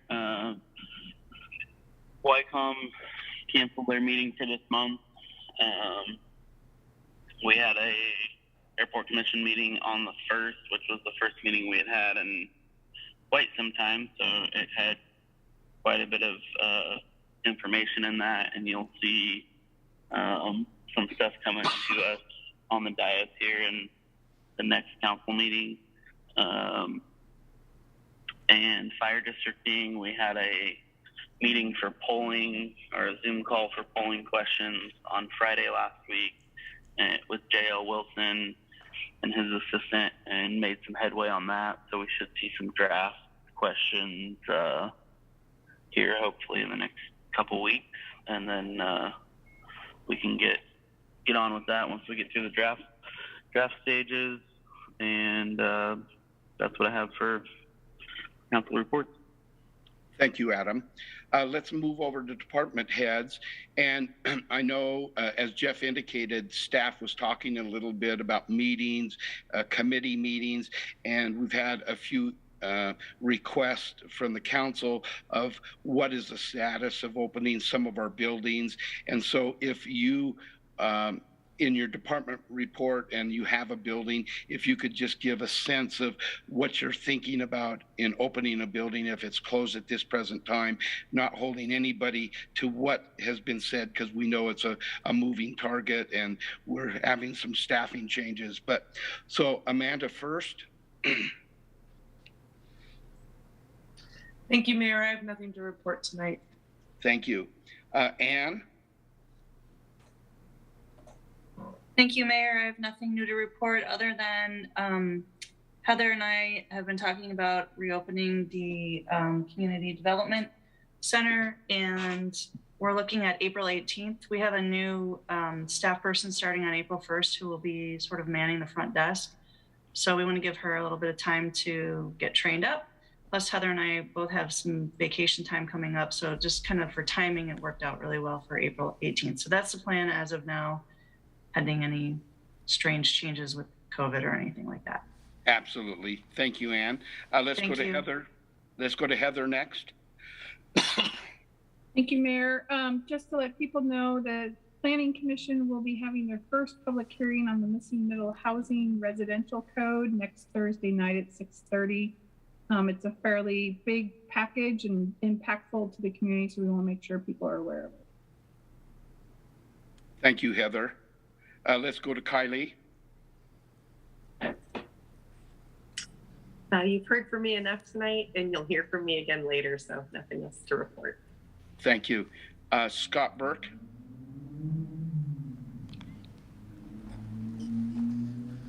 Thank you, Mr. Mayor. Nothing else for the council tonight. Thank you. Chief Lippert. Rich.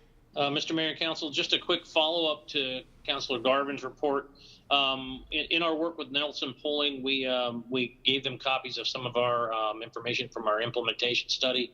The questions they're building are based off of the benchmark dollars rates per thousand that were in the implementation study. The first round of polling question is designed to determine whether or not there is even an appetite for an increased tax rate for the fire district.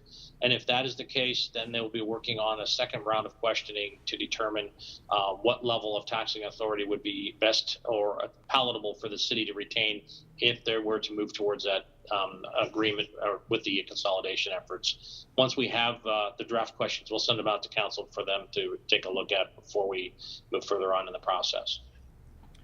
Thank you, Chief. And we are currently open and have been open due to the nature of walk-in clients that we have the potential on the front door, but we are still managing our access through a doorbell at the front door. Thank you, Chief. Jenny.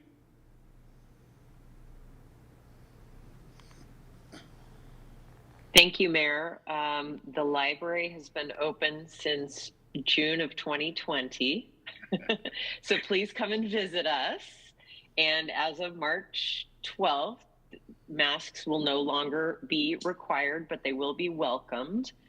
And I do want to mention that the Friends of the Library are having a very big, amazing book sale this coming Saturday, March 12th in the Library Plaza in the Carnegie Room, and all are invited. It starts at, it goes from 9 to 1 on Saturday. Thank you, Jenny. You know, a lot of good work been done by the library, Friends of the Library on that. Let's go to Chief Scales. Matt. Thank you, Mayor. Council, just quickly, Scott Fessler, as I had mentioned after Rhonda's retirement, he's been installed as our acting incapacity captain. So if you've got questions about patrol-related issues, he's our contact for you. With respect to the opening, or how open we're open, much like the library. I think we opened back up in June of 2020, so we're wide open. So that's all I got. Thank you. Yep. And then Jeff. I note that Councilor Menke raised her hand. I suspect she had a question for the fire chief, but maybe I misreading the timing. Thank you very much. Kelly. Oh, it's okay. I just wanted to mention that Chief Liepert and Chief Hannafin came and spoke to my Rotary group this last week on Wednesday. It was a fabulous presentation. They answered all sorts of questions, and it was great. And I would highly recommend, if you have an organization that might like to listen to the chief and hear a little bit more about the fire district and stuff, that you ask him, because they were a phenomenal presentation.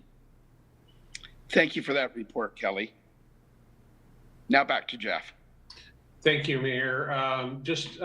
You all have my travel calendar for the next few weeks. Just to let you know that your local point of contact while I'm out of town this week and next will still be Amanda. And I'll check in with her in a couple weeks. I'm tired of taking those calls. I will also note that we currently have a vacancy in City Hall that is critical to a full 5-day-a-week reopen, and we have not yet posted that position. We are fully staffed in court and finance as of about a week ago. I have not talked with Jennifer about this specifically. I think there's a possibility we may be open on a limited basis, primarily to support walk-in traffic for the municipal court, but we have not set that date yet, and City Hall will not be open 5 days a week until we fill that vacant position, which was authorized by the council in your supplemental budget resolution at your prior council meeting. Nothing else to report. Thank you. Thank you, Jeff. Thanks everyone for your good reports and the good work that's being done. That takes us to item 7, our consent agenda. This evening we have 3 items on the consent agenda, and I'd ask if any counselor would request to have an item or items removed from the consent agenda and placed on a regular agenda this evening. Yes, Mayor. I would like to have both of the minutes removed from the consent agenda so that I may recuse myself from voting on them. Okay, so we'll be looking on the consent agenda then to have item C, which is the resolution approving entry into a contract for water assistance with YCAP. That's all we're going to be voting on. Do I have a motion to move to accept the consent agenda as amended? So moved. Do I have a second? It's been moved by Zach, seconded by Kelly. All in favor, please indicate by saying aye. Aye. Aye. Okay. Aye. Any opposition, please signify by saying nay. Hearing none, the consent agenda passes 6-0.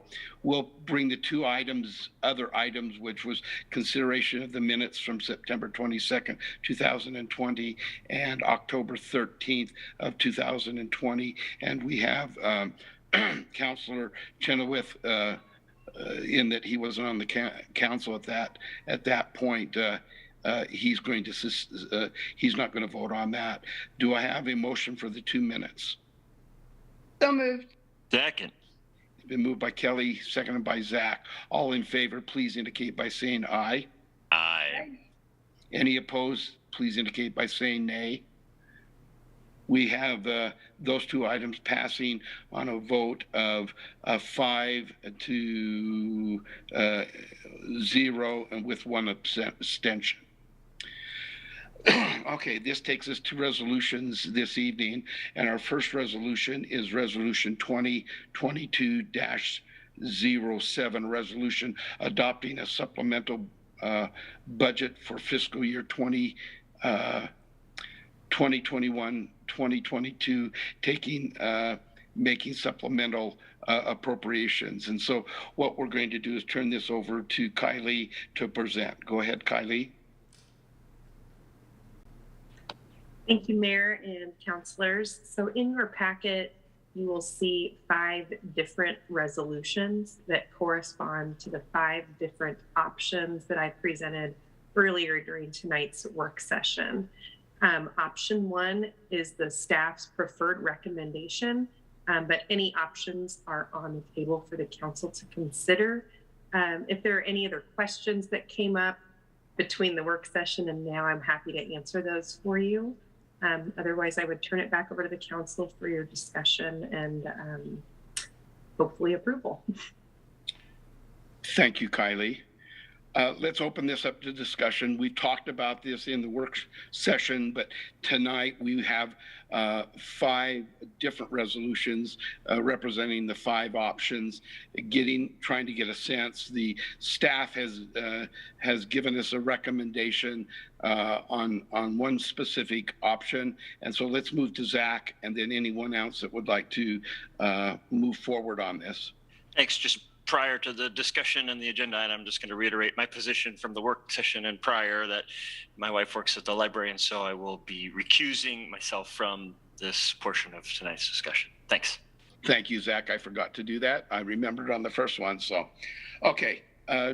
Discussions out there among council.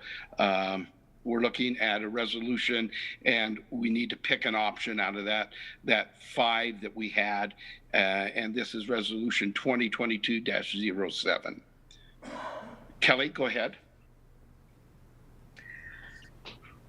I was pleased with the financial information that was presented. I was also a little bit appalled by the information about how difficult it is to hire people given our current situation.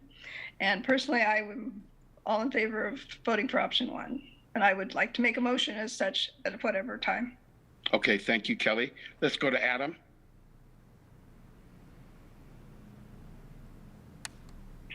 Yeah, Kylie, could you go over option 2 and option 4 again? It seems like option 2 would be more money than option 4, but maybe I'm reading that wrong. Yeah, let me pull that up here in my papers. One moment. Okay, so option 2 would be to implement the salary adjustments and ensuring a 2% minimum increase for the vast majority of employees. That's with the exception of any very small number of employees whose current salary exceeds the top of the recommended range for their classification. But option 2 would be making those adjustments, ensuring the 2% minimum increase, and that would be effective January 1 of this year. Option 4 would be to do the exact same thing, except not ensure a 2% minimum increase for employees. So there would be some employees with option 4 who would see very small increases, some under 1%. There would also be employees who see larger increases. So that both of those would be effective January 1 of this year. So is that the ability for some employees to get more than 2%? Is that how we get a higher cost in option 4 than option 2? Hang tight here. Let me make sure that we've got our numbers put together correctly. Either that or maybe it's a typo, but it just seems like option 4 would be cheaper, but in the slides it shows up as $315 versus $280 on option 2. Yeah, that might be a typo in my slides. Hang on just one second. So actually the option 2 that I'm looking at, Councilor Garvin, it may just be the resolution is $384,000. If you look at the bottom line. So option 2 is more costly than option 4. Thanks, Jeff. Thank you, Jeff. I was just looking at the slide presentation.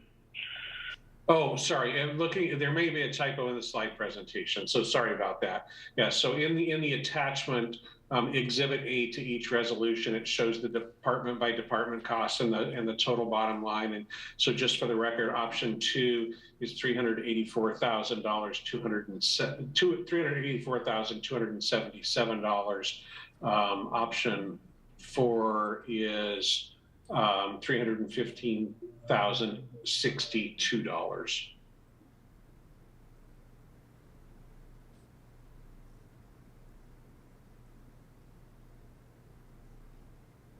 Okay. Given that information, I would be more in favor of going with option 2 or option 4 over option 1, not knowing where we're going to land on revenue streams and already being in the hole. I would like to be cognizant of where we currently are going into the budget cycle, but also realize that we are below market on attracting talent. And I think for our service levels, we need to be able to fill these positions as quickly as possible and not leave them vacant for extended periods of time. So if that is HR and department heads feedback we've gotten that they can fill their vacancies with a more aggressive wage, which I've seen in the private sector as well, I would be in favor of getting our class and comp up to a more accurate standard. But doing that with a January 1 date, not retroactively all the way back to July 1. Thank you, Adam. Chris, I see your hand. Thank you, Mr. Mayor. Yeah, I was prepared to say a whole bunch of stuff, but instead I'm just going to say ditto to what Councilor Garvin just said. I agree that we need to make sure that we are competitive, and both option 1 and option 2 are going to bring us to that competitive level we need to be at. And I would agree going back to January is where we should be targeting. So I'm with Garvin on option 2. Thank you, Chris. I'm going to call on Council President Drapkin and then Sal just to weigh in. Thank you, Mr. Mayor. I I'm very happy to see a program and a system coming into place for the city of McMinnville. I think that's the most, I think that's a very important thing that we're doing here. And actually, for me, the focus is more on the long-term effect for the city and how we operate than it is on the one-time expense of trying to correct discrepancies. I, along with Councillor Menke, am supportive of option 1, despite the fact that it is a hard nut to swallow while we're dealing with other budgetary issues. I think it's the right step forward, and I can thank you. Thank you, Remy. Sal. Thank you, Mayor.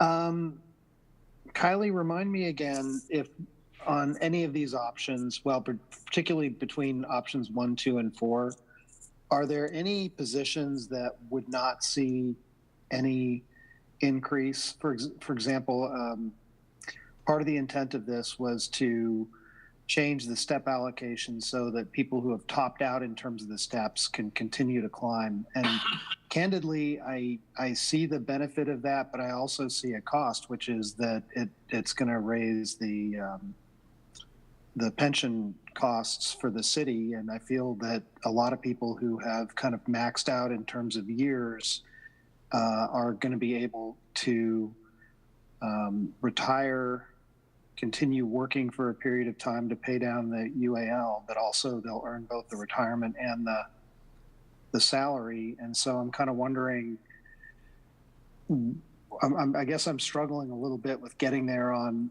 raising all of the upper tiers across the organization. So I guess my question is, are we doing that organization-wide, or is it applying to middle management and not upper management? Are there examples where it's not going to be applied, Kylie? Thank you. So the whole structure is it's a system. So it's really not advised to implement for some classifications and not others.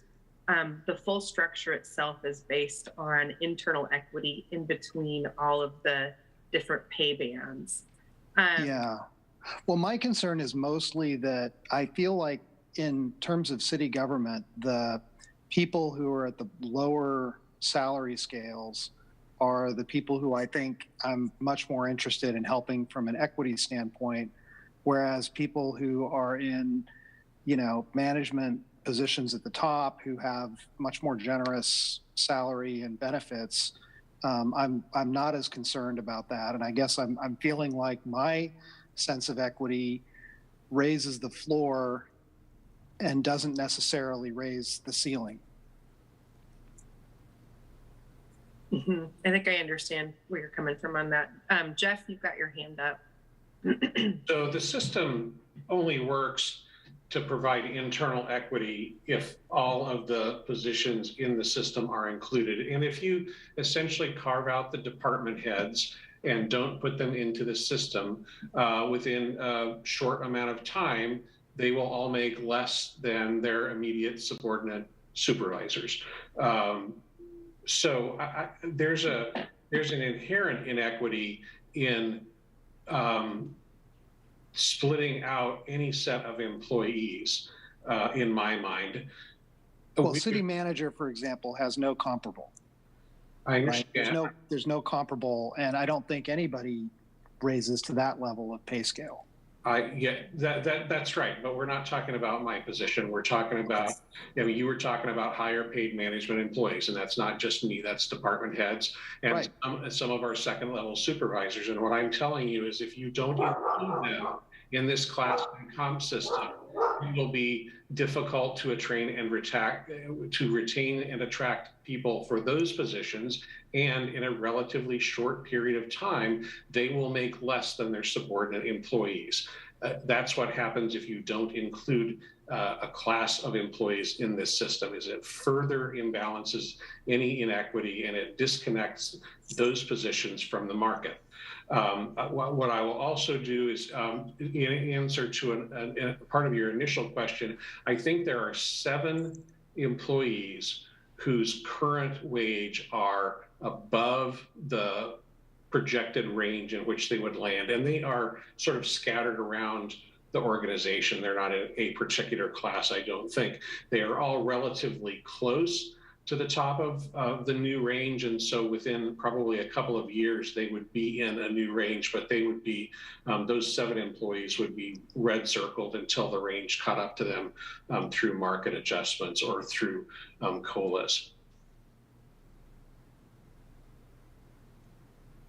Okay, well, I'm not sure about the analysis. I'll take it as a given, but I guess I've just shared my point of view, so.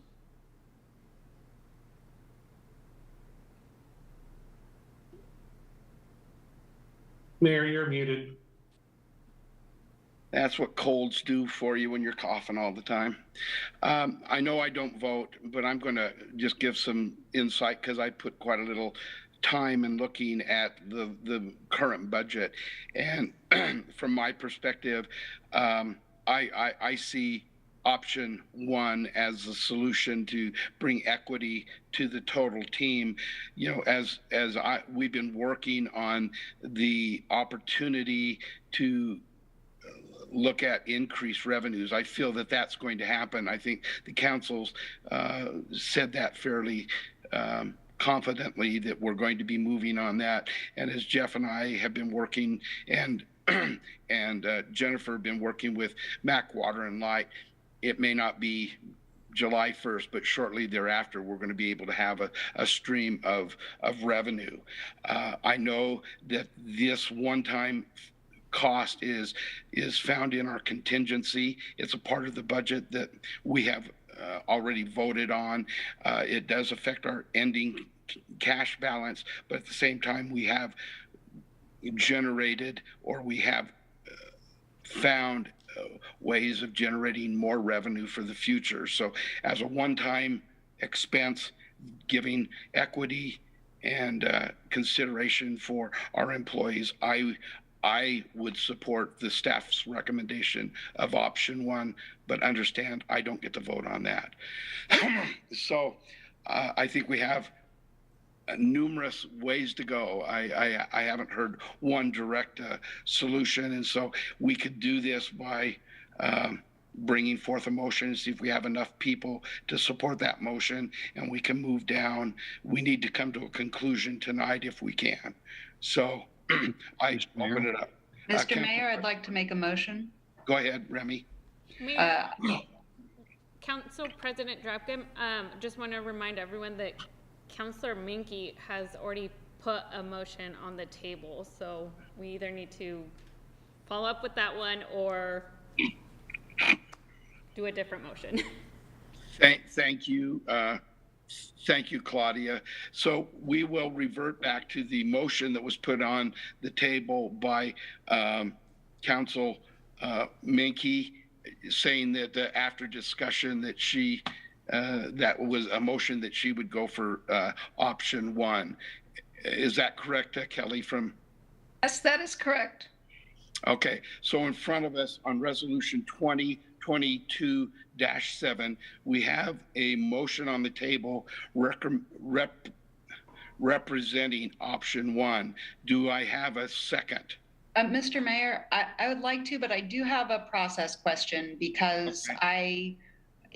I was going to make that same motion, but I just, in fairness here, I heard Councilor Menke say she wanted to make the motion, but I was not sure that we, not to be disagreeable with staff, but I'm not sure that we had a motion on the table, and I do want to respect the process,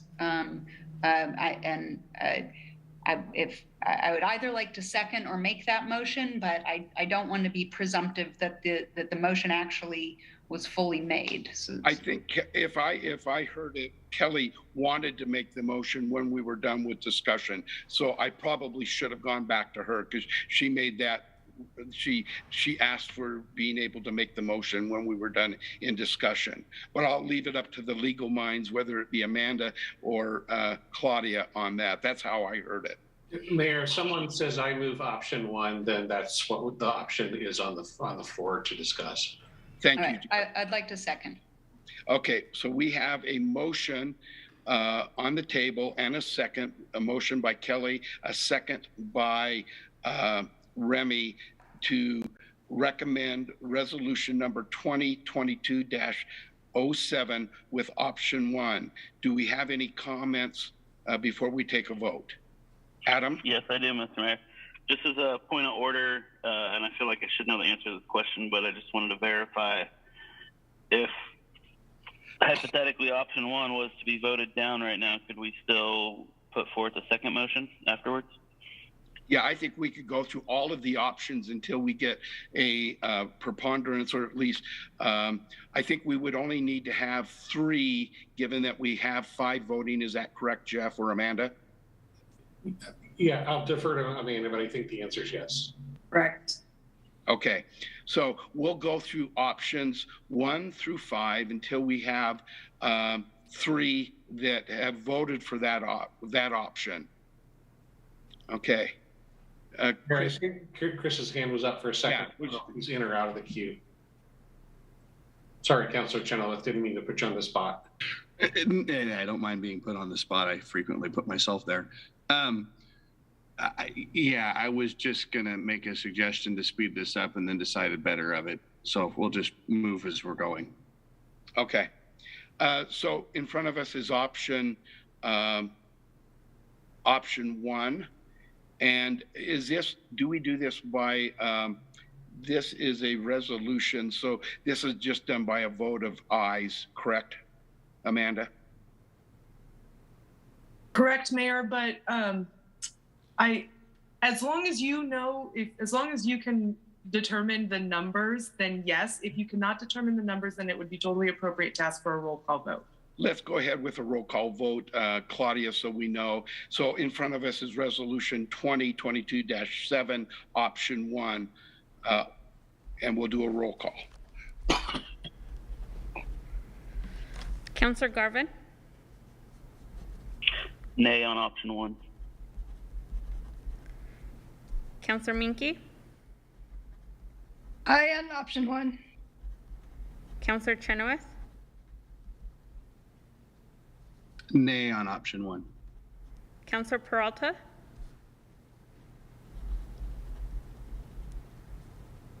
Aye. And Council President Drapkin? Aye. So we have a vote on option 1 with 3 sustaining that and 2 not sustaining that. So resolution 2022-07 passes with a vote of 3-2. Option 1 is the direction that we're going by a vote of the council. Thank you, staff, and thank you, council, for all of your hard efforts and work on this, and those employees on the line. We truly do appreciate you and your hard work. And we've got a system in place that's much more equitable today and moving forward. And so, again, thank you. Okay, if my voice holds out, let's go to ordinances this evening.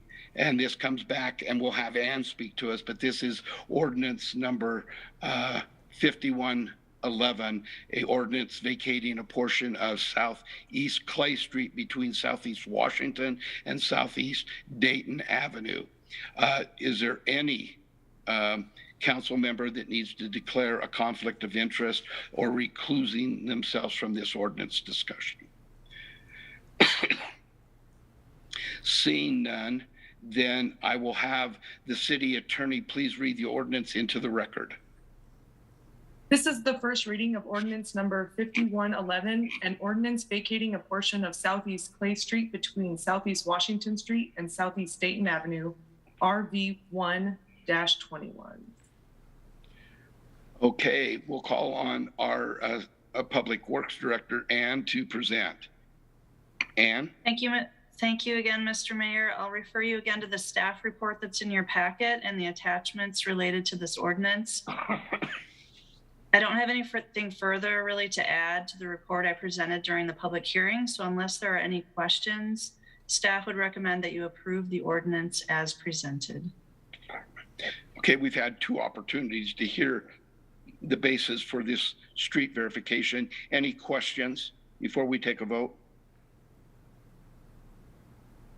Seeing none, then I will ask. I'm sorry, Mr. Mayor, I was late getting my no unmute problem button done. Did the MAC water and light corrections get included in the final version of this? That they had some testimony on this vacation about needing to have easements retained. Is that affected by this at all? Yes, it's included in the ordinance, the requirement for the easement within the vacation area. Thank you. Any other questions? Hearing none, then I will ask for a motion to pass ordinance number 5111 to a second reading. So moved. Do I have a second? Second. It was moved by Sal and seconded by Kelly. And so all those in favor, please indicate by saying aye. Aye. Aye. All those opposed signify by saying nay. Okay, the motion passes unanimously and on its first reading. And now we will ask the city attorney to read the ordinance again by title only. Amanda? This is the second reading of ordinance number 5111, an ordinance vacating a portion of Southeast Clay Street between Southeast Washington Street and Southeast Dayton Avenue, RV 1-21. Thank you, Amanda. I will ask for a motion to adopt ordinance number 5111. So moved. So moved. Second. Okay, it's been moved by Chris and seconded by Adam. We will call for a roll call on this. Claudia? Counselor Garvin? Aye. Counselor Geary? Aye. Counselor Minke? Aye. Counselor Chenoweth? Aye. Counselor Peralta? Aye. And Council President Drapkin? Aye.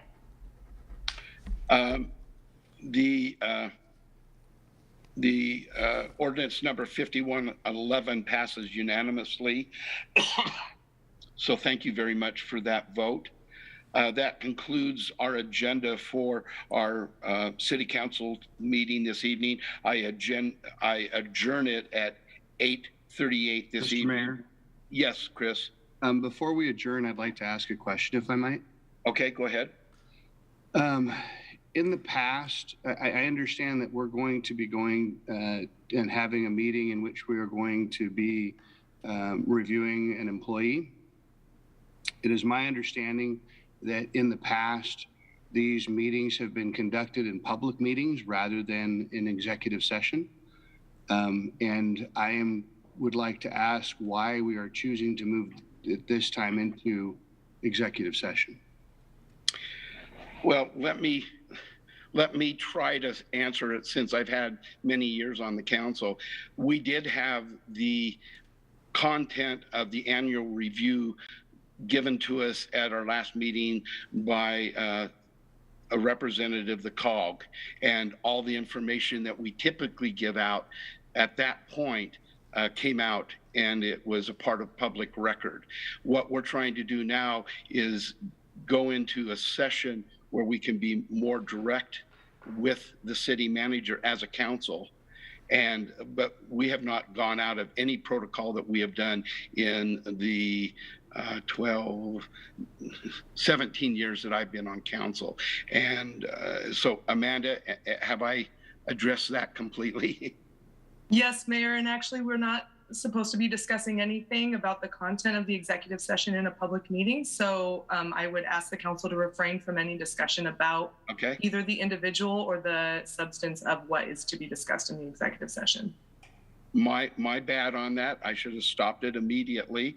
It is now 8:39 and we adjourn the city council meeting, and executive session goes on at another Zoom site. So thank you everyone for your participation this evening.